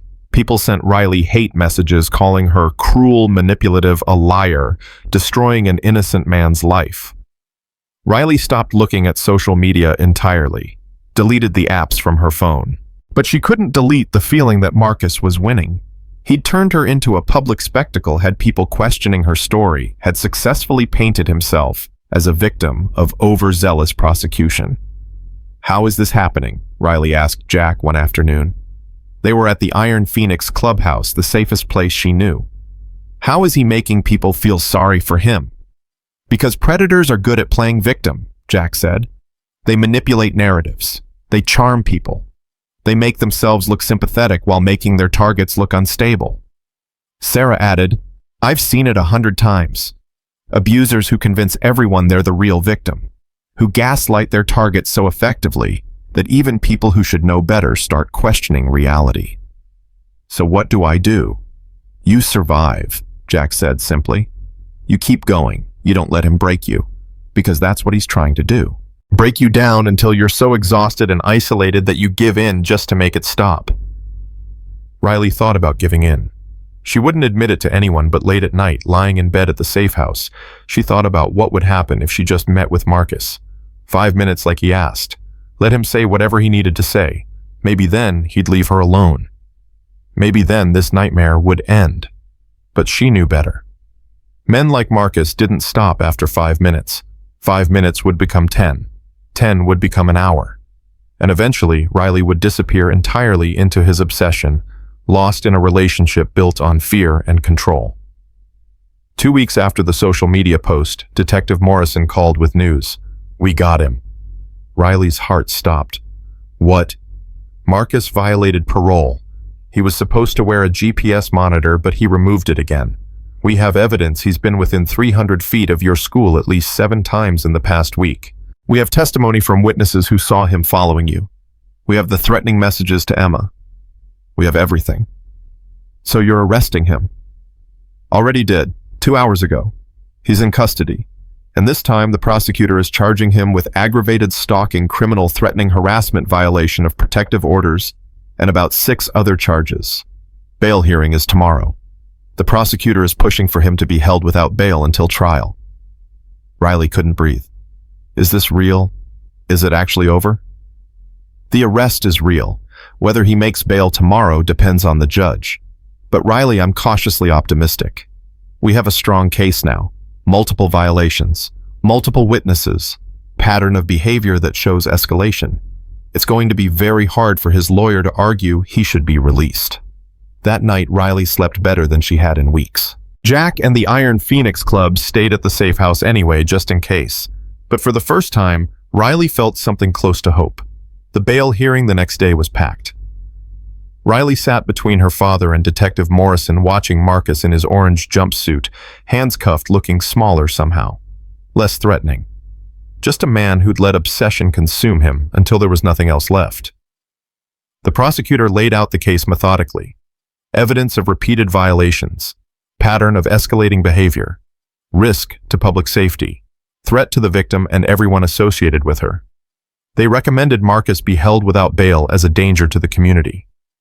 Marcus's lawyer argued that his client was innocent of the new charges, that the GPS evidence was faulty, that the witness testimony was coordinated by the motorcycle club who had a vendetta against his client, that this was all a misunderstanding blown out of proportion by overzealous law enforcement. The judge listened to both sides, looked at the evidence, looked at Marcus, then spoke.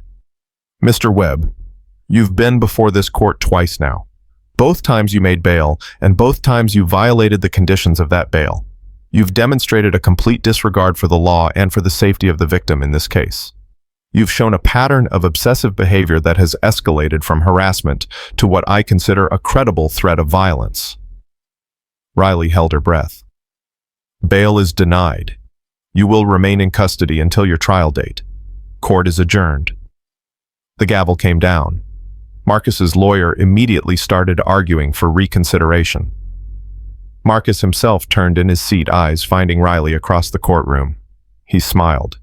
That same pleasant smile that had haunted her nightmares for weeks. Then he mouthed 2 words, "Not over." Riley felt her father's hand grip hers tight.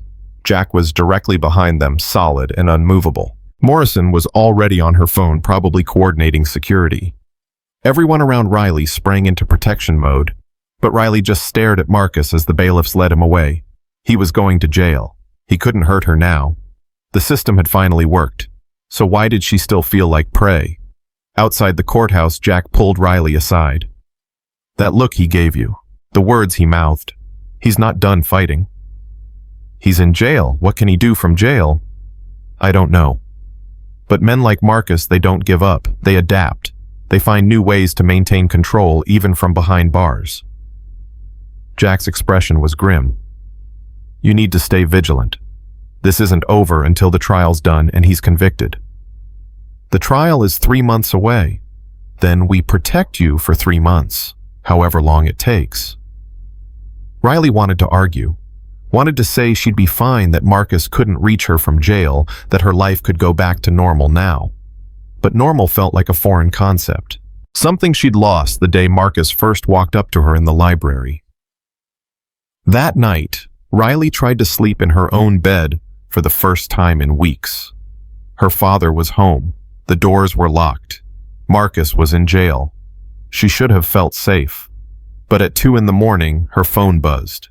She grabbed it automatically, heart already racing before she even looked. Unknown number. Did you really think jail would stop me? Oh, Riley, you have so much to learn about how far love can reach. Even through bars, even across distance. I'm still here, still thinking about you, still planning our future. 3 months until trial. 3 months to show you that nothing can keep us apart. Not jail, not bikers, not your father or police or anyone. We're inevitable. Sweet dreams, my love. Riley screamed. Her father was in her room within seconds, followed by Jack, who'd been sleeping on the couch downstairs. Riley showed them the message, hands shaking so hard she nearly dropped the phone. How? Carlos's voice came out strangled. He's in jail. He doesn't have access to phones. How is he still messaging her? Jack took the phone, read the message twice. Someone on the outside, has to be. Someone helping him. Who? Marcus doesn't have friends here. He moved to Phoenix alone. Doesn't matter who. What matters is, he's still got reach. Jack was already calling Detective Morrison. This changes everything. Morrison arrived 40 minutes later, technical specialist in tow. They traced the message to another burner phone purchased 3 hours earlier at a convenience store in Tempe. Security footage showed a woman mid-20s, blonde hair, sunglasses. No clear face shot, no way to identify her. He recruited someone, Morrison said, watching the footage for the third time. Probably online. Could be someone who read his social media posts, bought into his victim narrative. Could be someone he's been grooming for weeks. So now we have 2 people to worry about, Riley's voice cracked. Marcus and whoever this woman is. We'll find her. But yes, this complicates things. Morrison looked at Riley. I need you to understand something. Marcus is in custody, but he's not powerless. Men like him, they're manipulative, charismatic. They can convince people to do things for them, even from jail. What kind of things? Morrison hesitated. Anything. Surveillance, message delivery, even violence if they're persuasive enough. The words hung in the air like a death sentence. Riley felt the small bit of safety she'd regained over the past 24 hours evaporate completely. She wasn't free. Marcus was still hunting her, just using different methods now. We need to move, Jack said. This safe house location is compromised. If his accomplice knows Riley's phone number, she probably knows other things too. They packed in 20 minutes, left before dawn. Moved to a new location, Morrison had arranged a small apartment above a veterinary clinic on the outskirts of Scottsdale. 2 Iron Phoenix members stationed outside at all times. Plainclothes officers rotating shifts. Security cameras covering every entrance. Riley felt like she was living in a bunker. Again. She'd thought Marcus being arrested would give her life back. Instead, it just changed the shape of her cage. School became impossible. Riley tried going back but couldn't concentrate, jumped at every sound, saw threats in every face. Her teachers were sympathetic but concerned. Her grades were plummeting. Her college applications sat unfinished. Everything she'd worked for was crumbling while Marcus pulled strings from a jail cell. I can't do this anymore, Riley told her father 1 week after the message. I can't live like this, hiding, scared, waiting for the next message or the next threat or whatever Marcus has planned. What choice do we have? I don't know. But this isn't living. This is just surviving. And barely. Emma called that afternoon crying. Riley, someone's been following me. A woman, blonde. She's been at my house at my school. She tried to talk to me today, said she had a message from someone who cares about you. Riley's blood went cold. What did she say? I didn't let her talk. I ran, called my dad. He called the police. But Riley, she knows where I live. She knows my schedule. Emma's voice broke. I'm scared, not just for me, for you. What if Marcus sent her to hurt you through me? Em, listen to me. Stay away from school. Stay home. Tell your parents everything. Don't go anywhere alone. I can't live like this either, Riley. None of us can. You have to end this. You have to. To what? How do I end this? He's in jail and he's still reaching me. Silence. Then Emma said quietly, maybe you should talk to him. Maybe if you just give him what he wants. No. Riley's voice went hard. Don't say that. Don't ever say that. I'm just saying maybe if you meet with him once, let him say whatever he needs to say, he'll finally leave you alone. Leave all of us alone. That's what he wants everyone to think. That I'm being unreasonable. That 5 minutes of conversation would fix everything. But it won't. It'll just give him more power. More control. Then what's the solution? Because right now he's winning. Riley hung up and threw her phone across the room. Emma was right. Marcus was winning. Even from jail, he was destroying Riley's life and the lives of everyone around her. And the worst part was, Riley had no idea how to fight back. Jack found her sitting on the floor back against the wall, staring at nothing. He sat down next to her without speaking. Just sat there, solid and present, until Riley finally broke the silence. "Tell me about your daughter." Jack was quiet for a long moment.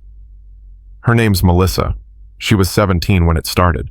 Guy named Troy, mid-30s, worked at the gym where she trained. Started friendly, compliments, encouragement. Then it shifted. Comments about her body, suggestions they meet up outside the gym, messages that got more and more inappropriate. What did she do? What you did. Told her mom and me. We went to the gym management. They fired Troy. We thought it was over." Jack's jaw tightened. But Troy didn't see it that way. He blamed Melissa for getting him fired. Started stalking her, following her, sending messages about how she'd ruined his life and owed him. "Did you go to the police?" "Of course. Filed reports, got a restraining order, did everything by the book." Jack's hands clenched. Troy violated that restraining order 6 times before anything happened. 6 times. Each time police would pick him up, he'd spend a night in jail post-bail the next morning. The system kept failing us. Riley knew what was coming. What happened? Troy cornered her in a parking lot, tried to drag her into his car. Melissa fought, screamed. Someone heard and called police. Troy ran. They caught him 3 blocks away. Jack's voice went hollow. "My daughter was 17 years old and a grown man tried to kidnap her in broad daylight. And you know what the worst part was? Troy's lawyer argued it was a misunderstanding. That Troy just wanted to talk and Melissa overreacted." "Did he go to prison?" "Eventually. Took a trial and 8 months of appeals. But yeah, he's serving 12 years now. Melissa's 23, in therapy, doing better. But she's not the same kid she was before Troy decided she belonged to him." Riley looked at Jack, understanding now why he'd answered her father's call at 3 in the morning. Why he'd brought his entire club to protect a girl he'd never met. "That's why you do this. I couldn't save my daughter from going through hell, but I can help others, can stand between them and men like Troy, like Marcus." Jack met her eyes. "You're going to survive this, Riley. Not just survive. You're going to come out the other side stronger. I've seen it happen." "I don't feel strong. I feel broken. Broken things heal. Sometimes they heal stronger than they were before." That night, Riley wrote out everything she wanted to say to Marcus. Every bit of rage and fear and exhaustion. She filled 8 pages with words she'd never send, never speak, but needed to get out of her head. When she finished, she felt lighter. Not healed, but lighter. The next morning, Detective Morrison called with news that made Riley's stomach drop. Marcus is claiming he's being harassed in jail. Says other inmates are threatening him. Guards are treating him unfairly. His lawyer is filing motions about conditions of confinement. So he's building a narrative, painting himself as a victim again.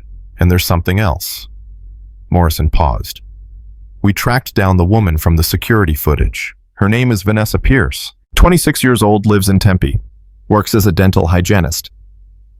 "How did Marcus find her?" "Online forum for men who claim they're falsely accused of stalking."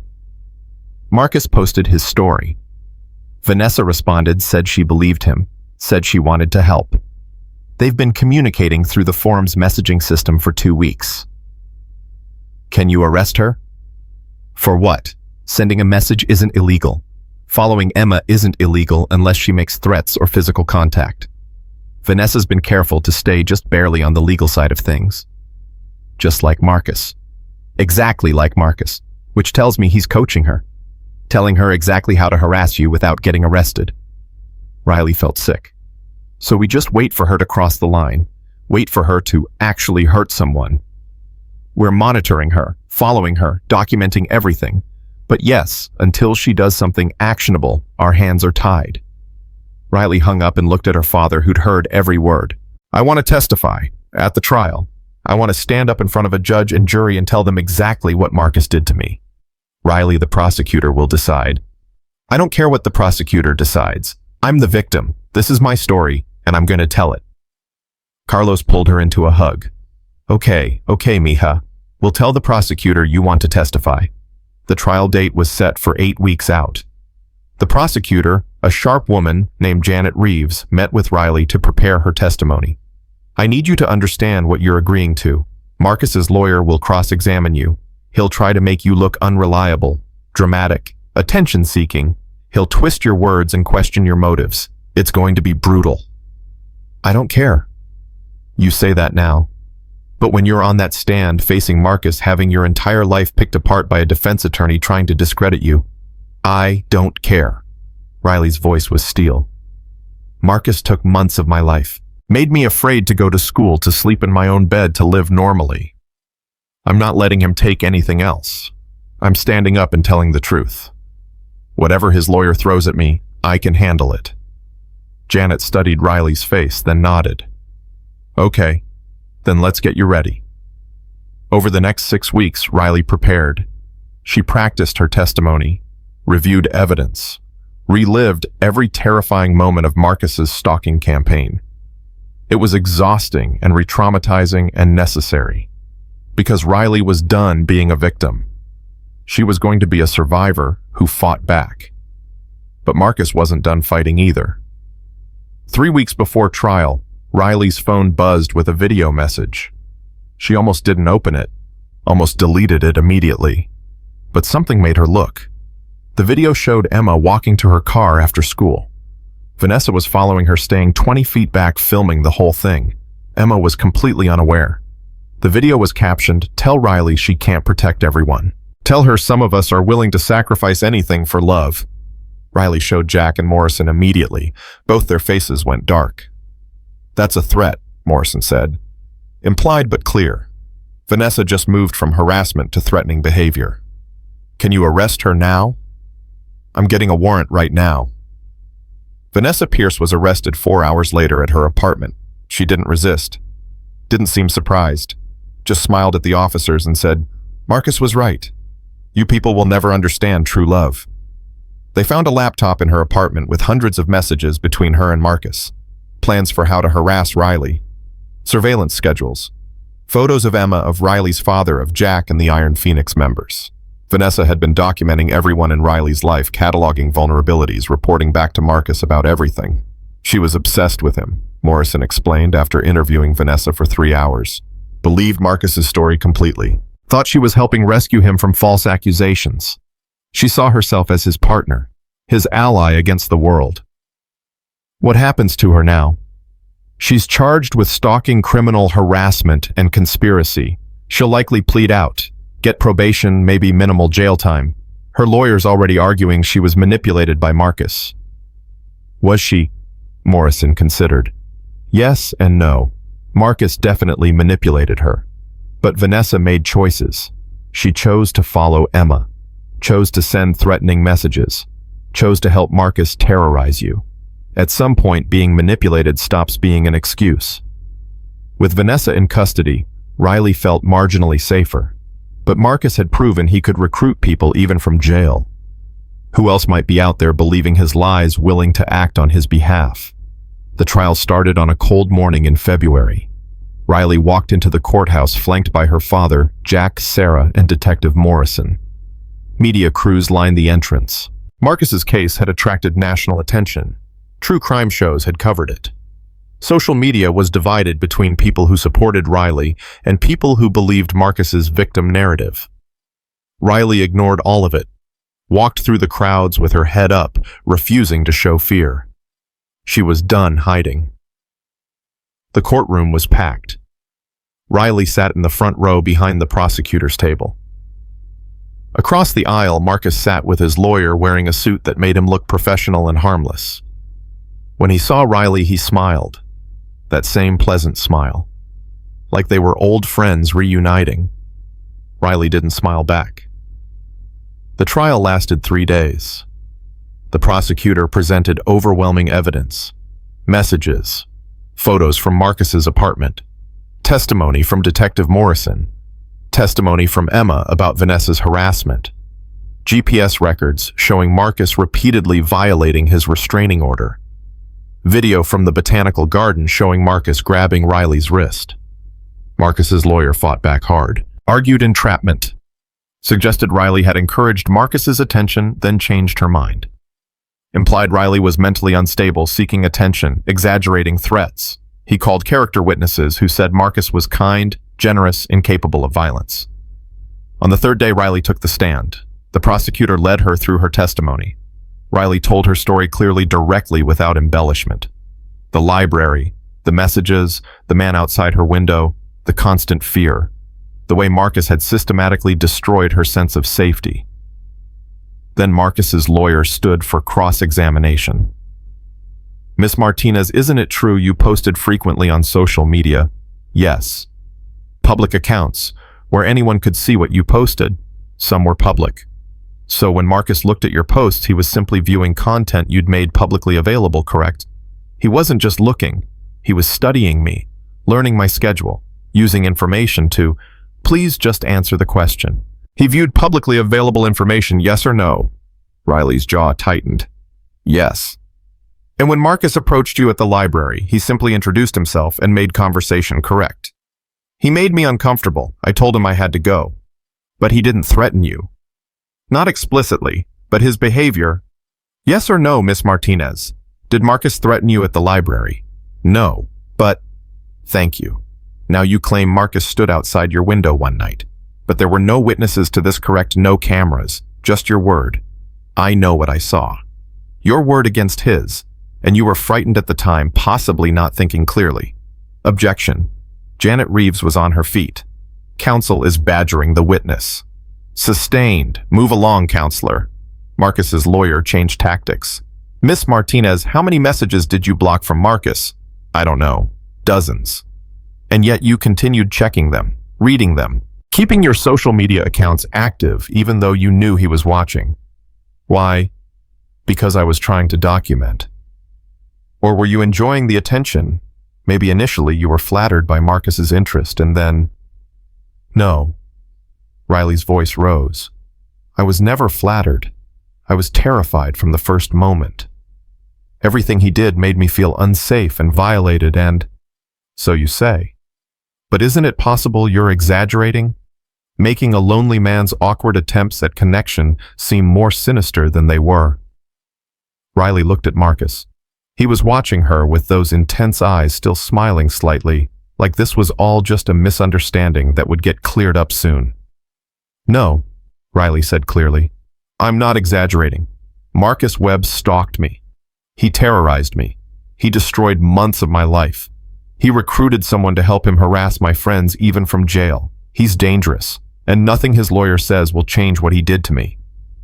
The courtroom was silent. Marcus's smile finally faded. No further questions, his lawyer said quietly. Janet Reeves stood for redirect. Riley, why did you continue documenting Marcus's messages even though they frightened you? Because everyone kept telling me I needed evidence, that without proof there was nothing law enforcement could do, so I documented everything. I saved every message, every photo, every incident. I did everything I was supposed to do, and it still wasn't enough to stop him. What do you want the jury to understand about what Marcus did to you? Riley looked at the jury, 12 people who would decide Marcus's fate. I want them to understand that stalking isn't romantic. It's not flattering. It's terrorism. Marcus made me afraid to live my own life. He made me question my sanity. He isolated me from friends and family. He made everyone around me a target. And he did it all while staying just barely on the legal side of things until he couldn't anymore. That's not love. That's obsession. An obsession destroys people. She stepped down from the witness stand with her head high. Her father was crying. Jack nodded at her with something like pride. Sarah mouthed, "You did good."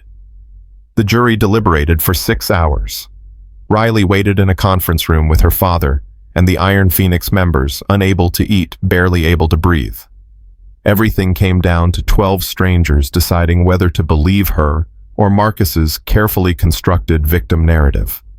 Finally, word came. The jury had reached a verdict. They filed back into the courtroom. Riley's heart hammered so hard she thought everyone could hear it. Marcus sat perfectly still, hands folded, face neutral. Has the jury reached a verdict? The judge asked. We have, Your Honor. On the charge of aggravated stalking, how do you find guilty? Riley's knees went weak. Her father grabbed her hand.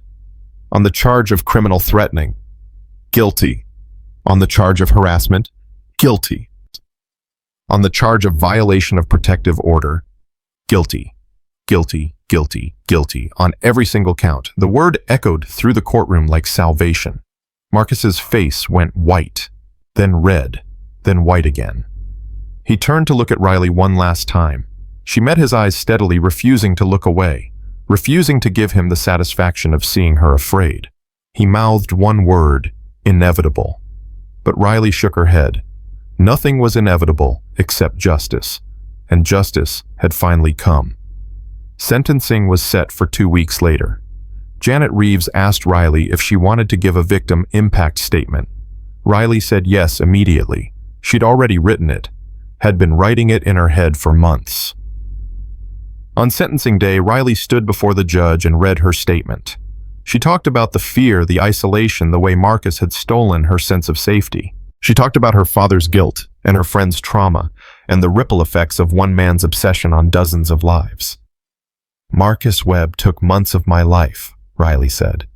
Time I'll never get back. Experiences I missed because I was too afraid to leave my house. But he didn't break me. I'm still here, still standing, still fighting. And I'm going to spend the rest of my life making sure other girls don't go through what I went through. Making sure stalkers like Marcus face real consequences before they escalate to violence. The judge listened, looked at Marcus, looked at the evidence file that was 3 inches thick, then pronounced sentence. Marcus Webb, you have been convicted of multiple counts of stalking and related crimes. Your behavior was calculated, persistent, and escalating. You showed no remorse, no understanding of the harm you caused. Even from jail, you continued to terrorize your victim. You recruited an accomplice to carry out harassment on your behalf. You demonstrated that you are a danger to this victim and potentially to others. Riley held her breath. I hereby sentence you to 14 years in state prison, followed by lifetime probation. You are required to register as a sex offender. You are prohibited from any contact with the victim or her family directly or through third parties for the rest of your life. You will serve this sentence without possibility of early parole. 14 years. Riley did the math quickly. Marcus would be 48 when he got out. She'd be 31, a lifetime away. Marcus was led out of the courtroom in handcuffs. He looked back at Riley one final time, but his smile was gone. His confidence was gone. For the first time since the library, Marcus Webb looked like what he was, a predator who'd finally been caught. Outside the courthouse, Riley stood on the steps, surrounded by her father, Jack, Sarah, Detective Morrison, and the other Iron Phoenix members who'd protected her through the worst months of her life.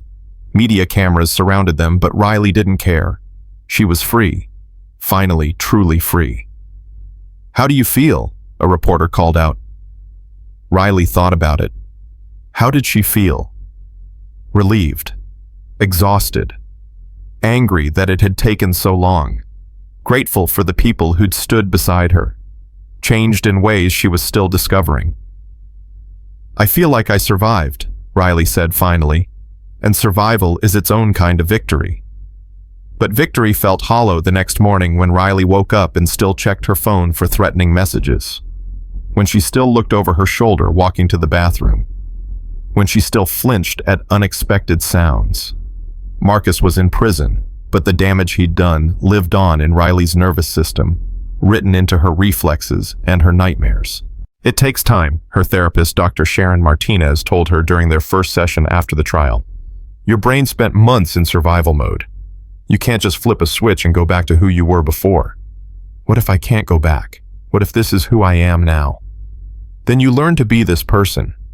You integrate what happened into your story instead of letting it define your entire story. Dr. Martinez leaned forward. Riley, you survived something traumatic. That will always be part of you, but it doesn't have to be the biggest part. Riley wanted to believe that. She tried going back to school 2 weeks after sentencing, walked through the doors of Lincoln High with her father beside her past students who stared and whispered into her first period class where everyone stopped talking when she entered. "Welcome back, Riley," Ms. Peterson said warmly. "We're glad you're here." But being there felt wrong. Riley couldn't concentrate, kept watching the door, kept waiting for Marcus, even though Marcus was locked in a cell 300 miles away. By lunch, she was hyperventilating in the bathroom, Sarah rubbing her back while she tried to remember how to breathe. "You don't have to be ready yet," Sarah said gently. "There's no timeline for healing. I'm a senior. I'm supposed to graduate in 3 months.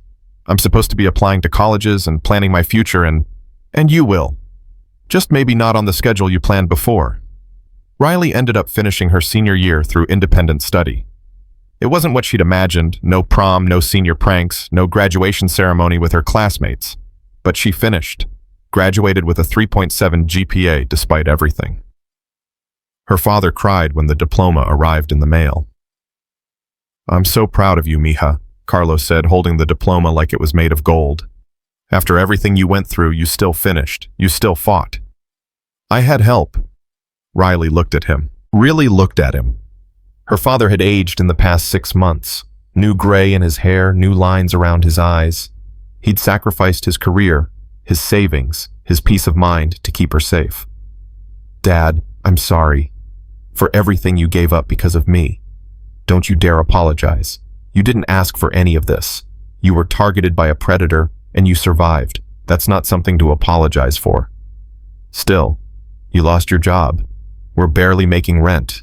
And it's because I love you more than any job or any amount of money. And I'd do it all again in a heartbeat." He pulled her into a hug. "We'll figure out the money.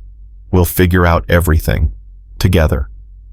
But figuring it out was harder than Riley expected. College applications felt impossible. How was she supposed to write essays about her goals and dreams when she was still trying to remember how to feel safe?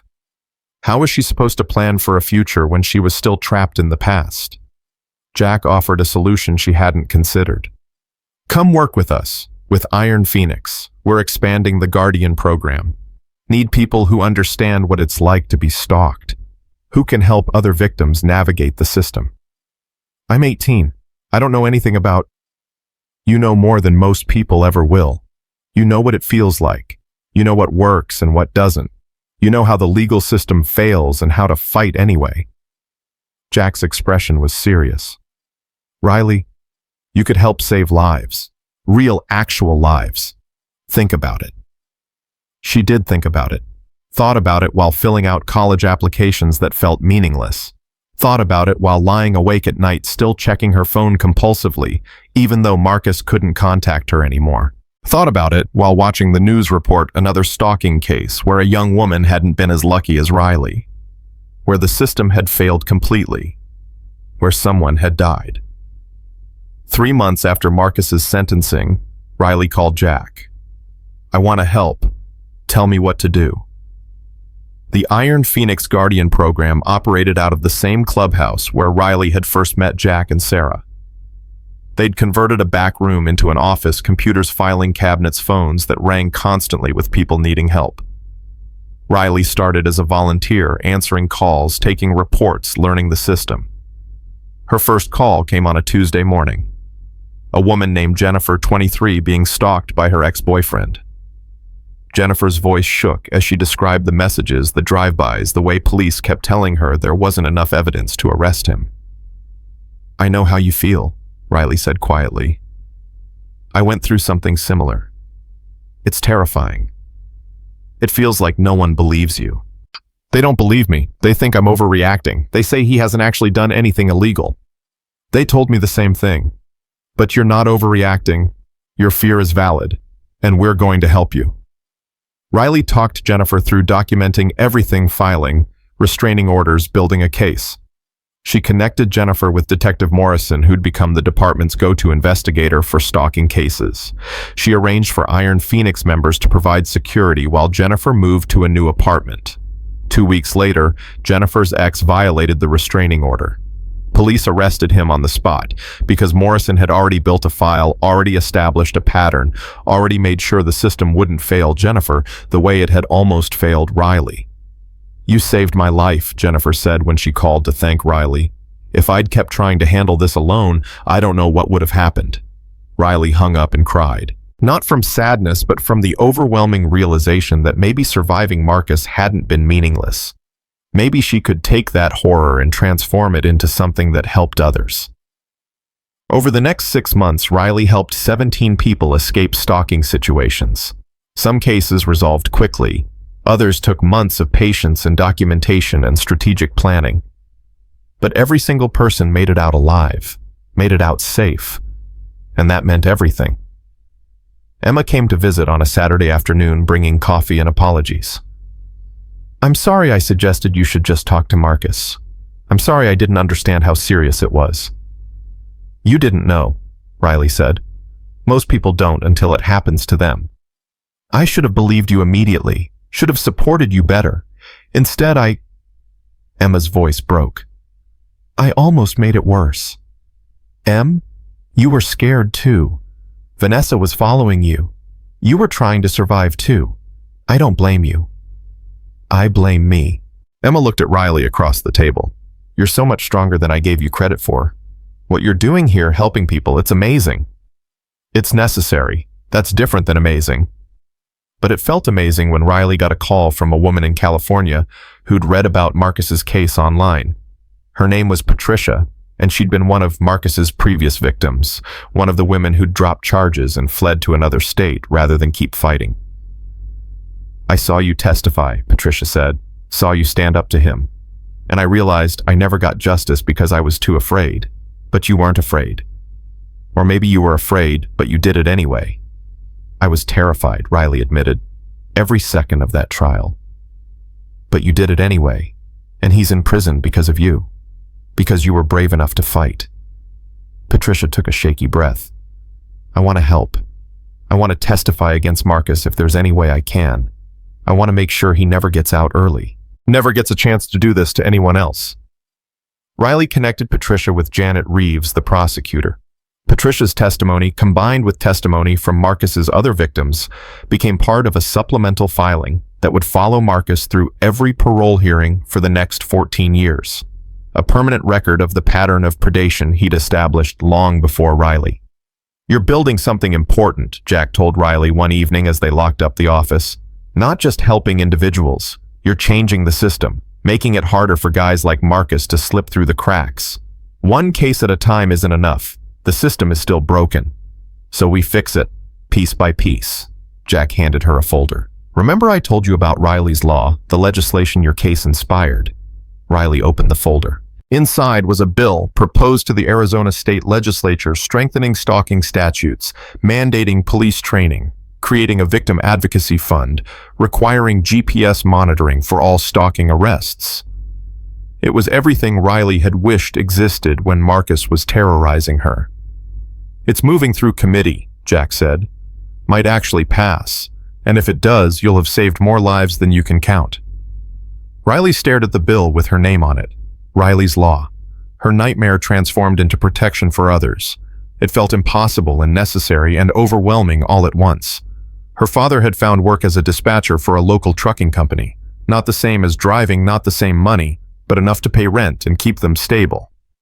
He seemed lighter somehow, despite the financial stress.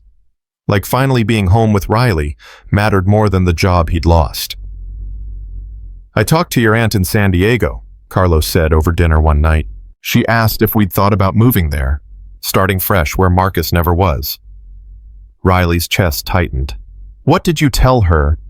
"That we'd think about it. That maybe a fresh start would be good for both of us."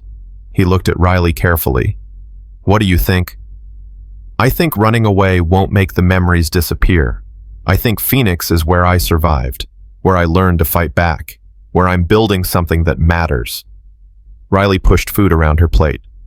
"I think leaving feels like letting Marcus win. Mija, Marcus lost. He's in prison. You won. Moving on with your life isn't letting him win. It's claiming your future. My future is here, helping people, working with Iron Phoenix. making sure what happened to me doesn't happen to others. Riley met her father's eyes. I'm not running anymore, Dad. I spent months running and hiding and being afraid. I'm done with that. I'm staying and I'm fighting and I'm making a difference. Carlos looked at his daughter and saw someone he barely recognized, harder, fiercer, carrying scars, but not letting them define her. Okay, then we stay, and we fight. But staying meant confronting Marcus's ghost everywhere. Riley couldn't go to the library where it started without remembering his voice. Couldn't drive past the botanical garden without remembering the trap they'd set. Couldn't walk through Lincoln High's parking lot without seeing the black sedan that used to follow her. Dr. Martinez called it exposure therapy. You face the memories instead of avoiding them. You prove to your brain that those places are safe now, that Marcus can't hurt you anymore. So Riley forced herself to go to the library, sat at the same table where Marcus had first approached her. Her heart raced and her palms sweated, but she stayed, read for an hour, left on her own terms. Small victory, but victory nonetheless. She went to Desert Bloom Coffee where he'd watched her, ordered the same vanilla latte, drank it while looking out the window, refusing to scan for threats, refusing to check over her shoulder every 30 seconds. Another small victory. She went to the track where she used to run, where Marcus had watched from his black sedan, put on her running shoes and ran 2 miles, then 3, then 5. Her body remembered how to move, how to fly, how to feel strong instead of hunted. The biggest victory yet. 6 months after sentencing, Detective Morrison called with news Riley had been dreading. Marcus filed an appeal. His lawyer is arguing ineffective counsel at trial, claiming the original lawyer didn't adequately represent him. Riley's stomach dropped. Does that mean a new trial? Probably not. Appeals like this rarely succeed. But it means the case isn't completely closed. It means you might have to testify again. Face him again. I'll do whatever it takes. Riley, you don't have to. The prosecutor can handle, I'll do it. Riley's voice was steel. Marcus needs to know that I'm not afraid of him. That I'll show up every single time he tries to manipulate the system.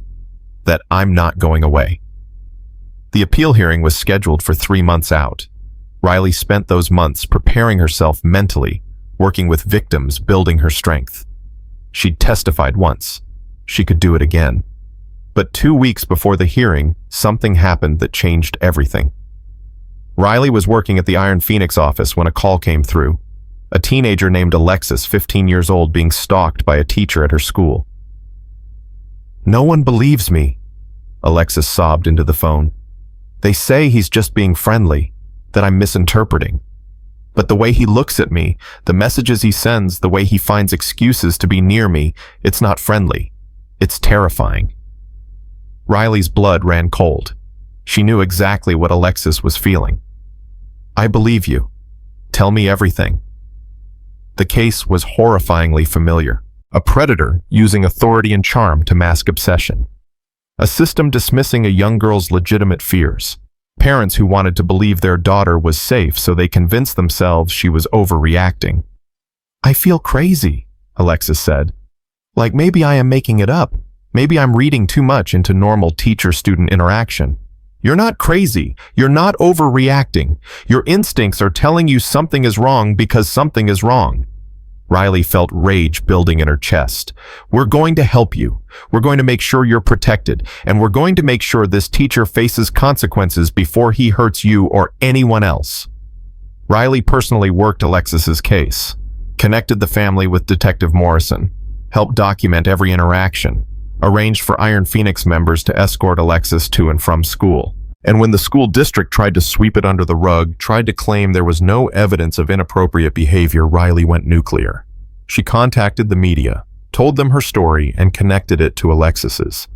Explained how predators operate, how they use authority and plausible deniability to terrorize victims while avoiding consequences. The story went viral. The school district was forced to investigate properly. The teacher was suspended, then arrested, then charged with multiple counts of inappropriate contact with minors. 4 other girls came forward after Alexis. 4 other students the teacher had targeted. 4 other families who'd been told their daughters were overreacting. Because of Riley's advocacy, because of her refusal to let another victim be dismissed and ignored, all 5 girls got justice. "You saved my daughter," Alexis's mother told Riley, crying. "If you hadn't believed her, if you hadn't fought for her." "Someone fought for me," Riley said simply. "I'm just paying it forward." The appeal hearing came 2 weeks later. Riley walked into the courthouse with her head high, Jack and Sarah flanking her, her father right behind. Marcus sat at the defense table, looking older, thinner, diminished somehow. Prison didn't suit him. His lawyer argued that Marcus's original attorney had been incompetent, had failed to present crucial evidence, had provided inadequate defense. Riley listened to them paint Marcus as a victim of poor legal representation, rather than a predator who'd terrorized her for months. When the prosecutor called Riley to testify, she walked to the stand with steady steps. Marcus watched her, his expression unreadable. "Miss Martinez," the prosecutor said, "the defense argues that you exaggerated the threat Marcus posed, that the original trial verdict was influenced by emotion rather than facts. What do you say to that?" Riley looked directly at Marcus. "I say, facts don't lie. The GPS records showing he violated restraining orders don't lie. The hundreds of messages he sent from different accounts don't lie. The wall of photos in his apartment don't lie. The fact that he recruited someone to harass me even from jail doesn't lie. Marcus Webb stalked me systematically for months and then tried to manipulate the legal system to avoid consequences. Nothing about the original trial was unfair. It was justice." Marcus's jaw tightened, but he didn't look away. "How has Marcus's stalking affected your life?" the prosecutor asked. "It changed everything. I can't go places without checking for threats. I can't sleep without checking every lock. I lost scholarships because my grades dropped. I lost experiences because I was too afraid to live normally. But I refused to let it destroy me. I took what Marcus did and transformed it into something that helps others. I work with stalking victims now. I help them navigate the system that failed me. I make sure they know they're not alone, not crazy, not overreacting. Marcus tried to break me. Instead, he made me stronger." The judge denied the appeal. Marcus's conviction stood. His sentence stood. There would be no new trial, no second chance to manipulate a jury. It was over. Again. Maybe finally. Outside the courthouse, Riley gave a statement to the press. "Stalkers count on their victims being too afraid or too exhausted to keep fighting. They count on the system wearing us down until we give up. But I'm not giving up. I will show up to every appeal, every hearing, every parole board meeting for the next 14 years if that's what it takes. Marcus Webb will serve every day of his sentence, and when he gets out, I'll still be here, still fighting to protect others from men like him." That night, Jack called a meeting at the Iron Phoenix clubhouse. Riley walked in to find 20 people waiting. Iron Phoenix members, stalking victims. She'd helped Detective Morrison, Janet Reeves, the prosecutor, even Emma, and some of Riley's high school friends. "What's going on?" Riley asked. Jack smiled. "Riley's law passed. Full Senate approval today. Governor's expected to sign it within the week. Comprehensive stalking protection legislation. Your name is going to help save lives across this entire state." Riley's knees went weak. Her father caught her arm, steadied her. Around the room, people were applauding, some crying. All of them understanding what this meant, that Riley's nightmare had been transformed into protection for thousands of people she'd never meet. "I don't know what to say." "You don't have to say anything," Sarah said. "You already said it all, through your testimony, your advocacy, your refusal to disappear. You changed the conversation around stalking, made it impossible to ignore." That week, Riley was invited to the governor's office for the bill signing ceremony. She stood behind the governor as he signed Riley's law into effect, transforming Arizona's stalking statutes. Cameras flashed. Reporters asked questions. The governor praised Riley's courage and resilience. But the moment that mattered most came after, when a young woman approached Riley in the hallway. "My name is Maria. I'm being stalked by my ex. I was going to give up, move away, just let him win.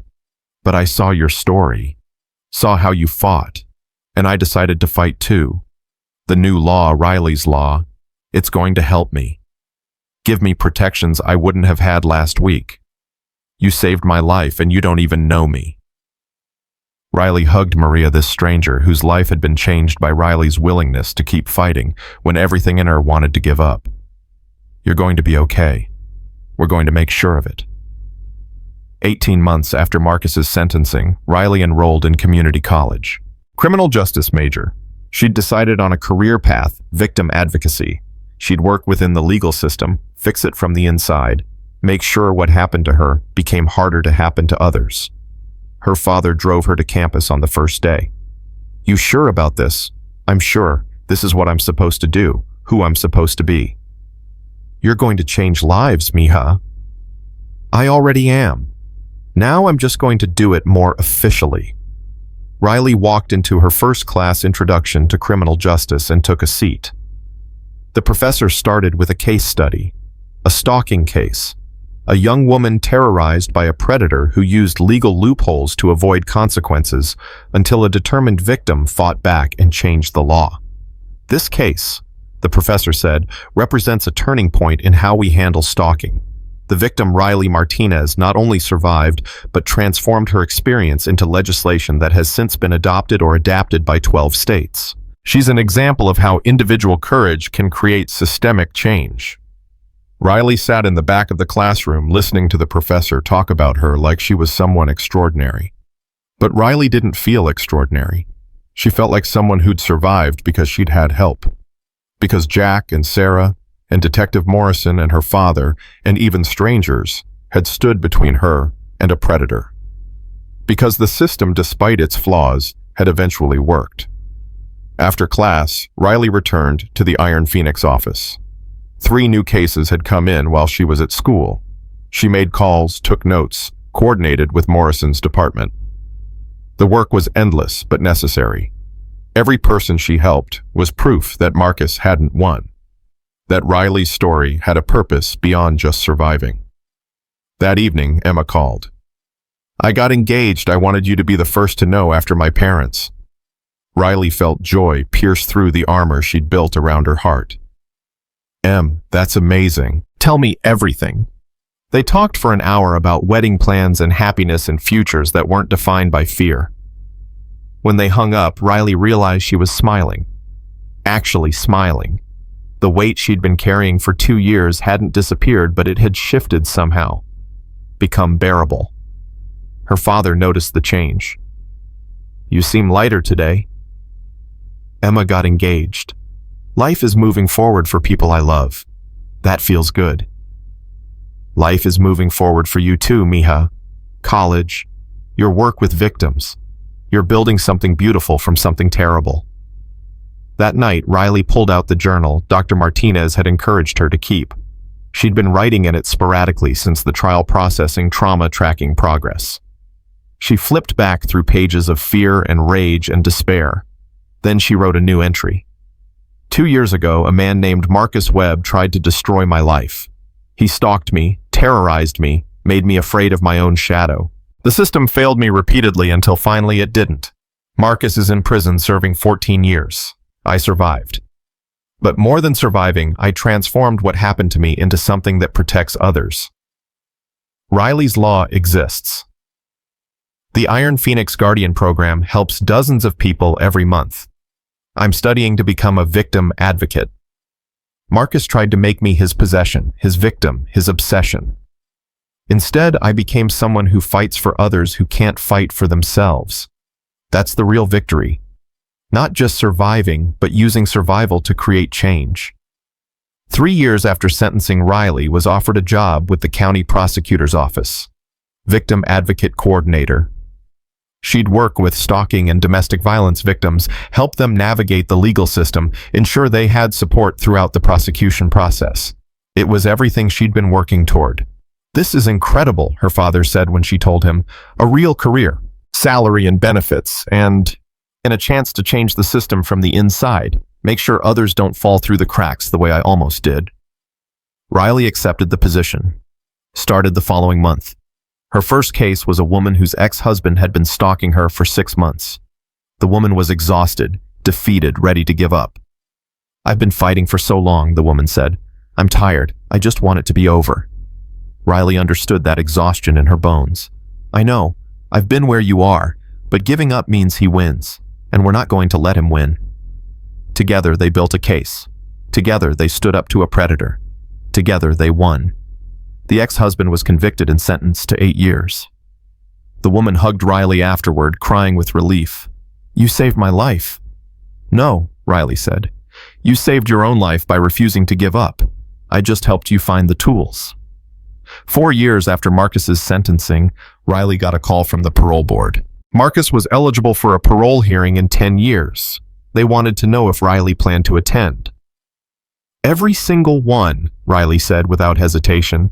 "I'll be there for every hearing for the rest of his sentence. He needs to know that I haven't forgotten, that I won't let him manipulate his way to early release." Jack was proud, but concerned. "Riley, you've built a good life. Don't let Marcus keep controlling any part of it." "He's not controlling anything. I'm controlling this. I'm making sure he serves his full sentence. That's not him having power over me. That's me having power over him." 5 years after sentencing, Riley spoke at a national conference on stalking and intimate partner violence. She told her story to an audience of law enforcement prosecutors, victim advocates, and survivors. When she finished, she got a standing ovation. Afterward, a woman approached her. "I'm a prosecutor in Oregon. I've been handling stalking cases for 15 years. Your story, your advocacy, the legislation you inspired, it's changed how we approach these cases nationally. You've saved lives you'll never meet. People who exist today because you fought back." Riley thought about that woman's words on the drive home. People who exist because she fought back. Lives saved by her refusal to give up. It didn't erase what Marcus had done, didn't take away the trauma or the scars, but it gave meaning to the pain, transformed horror into hope. She thought about the girl she'd been at 17, honor student track athlete planning for college, worried about normal things like grades and friends and her father's long absences. That girl was gone. Marcus had killed her as surely as if he'd used a weapon. But in her place was someone stronger. Someone who understood darkness but chose to fight for light. Someone who'd survived the worst thing she could imagine and decided to spend her life making sure others wouldn't have to survive alone. Riley Martinez was no longer just a victim of stalking. She was an advocate, a fighter, a voice for those who couldn't speak. She was proof that predators don't always win, that systems can be changed, that individual courage can ripple outward and touch lives across distances and time. Marcus Webb had tried to possess her control, break her. Instead, he'd forged her into something he never expected, someone who would spend her life ensuring that men like him faced consequences. Someone who would stand between predators and prey for as long as breath remained in her body. That was the real victory. Not just surviving Marcus's obsession, but transforming that survival into protection for others. Taking the worst thing that ever happened and using it to prevent the same horror from consuming others. Riley pulled into the parking lot of the Iron Phoenix clubhouse where Jack and Sarah and a dozen other protectors waited. Where victims became survivors, became advocates. Where fear was transformed into action. She walked through those doors carrying her past but not defined by it. Carrying scars but not broken. Carrying purpose that had been forged in fire but burned brighter than any darkness that had tried to consume her. And somewhere in a prison cell 300 miles away, Marcus Webb sat knowing that he'd failed, that Riley Martinez had not been broken, that she'd won not just the battle, but the war, that every day she fought for others was another day his obsession became meaningless.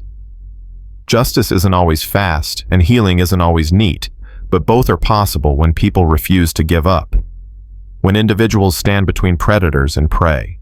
When survivors become advocates, and advocates change systems, and systems protect people who might otherwise fall through the cracks.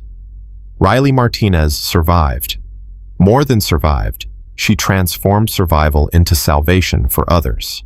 And that made every terrifying moment, every sleepless night, every battle with a broken system worthwhile. Because in the end, she wasn't just a girl who ran from a stalker and found bikers who protected her. She was a woman who took that protection and paid it forward to countless others, who took her darkest nightmare and transformed it into light that guided others through their own darkness. That's the power of refusing to be broken. That's the victory that matters most.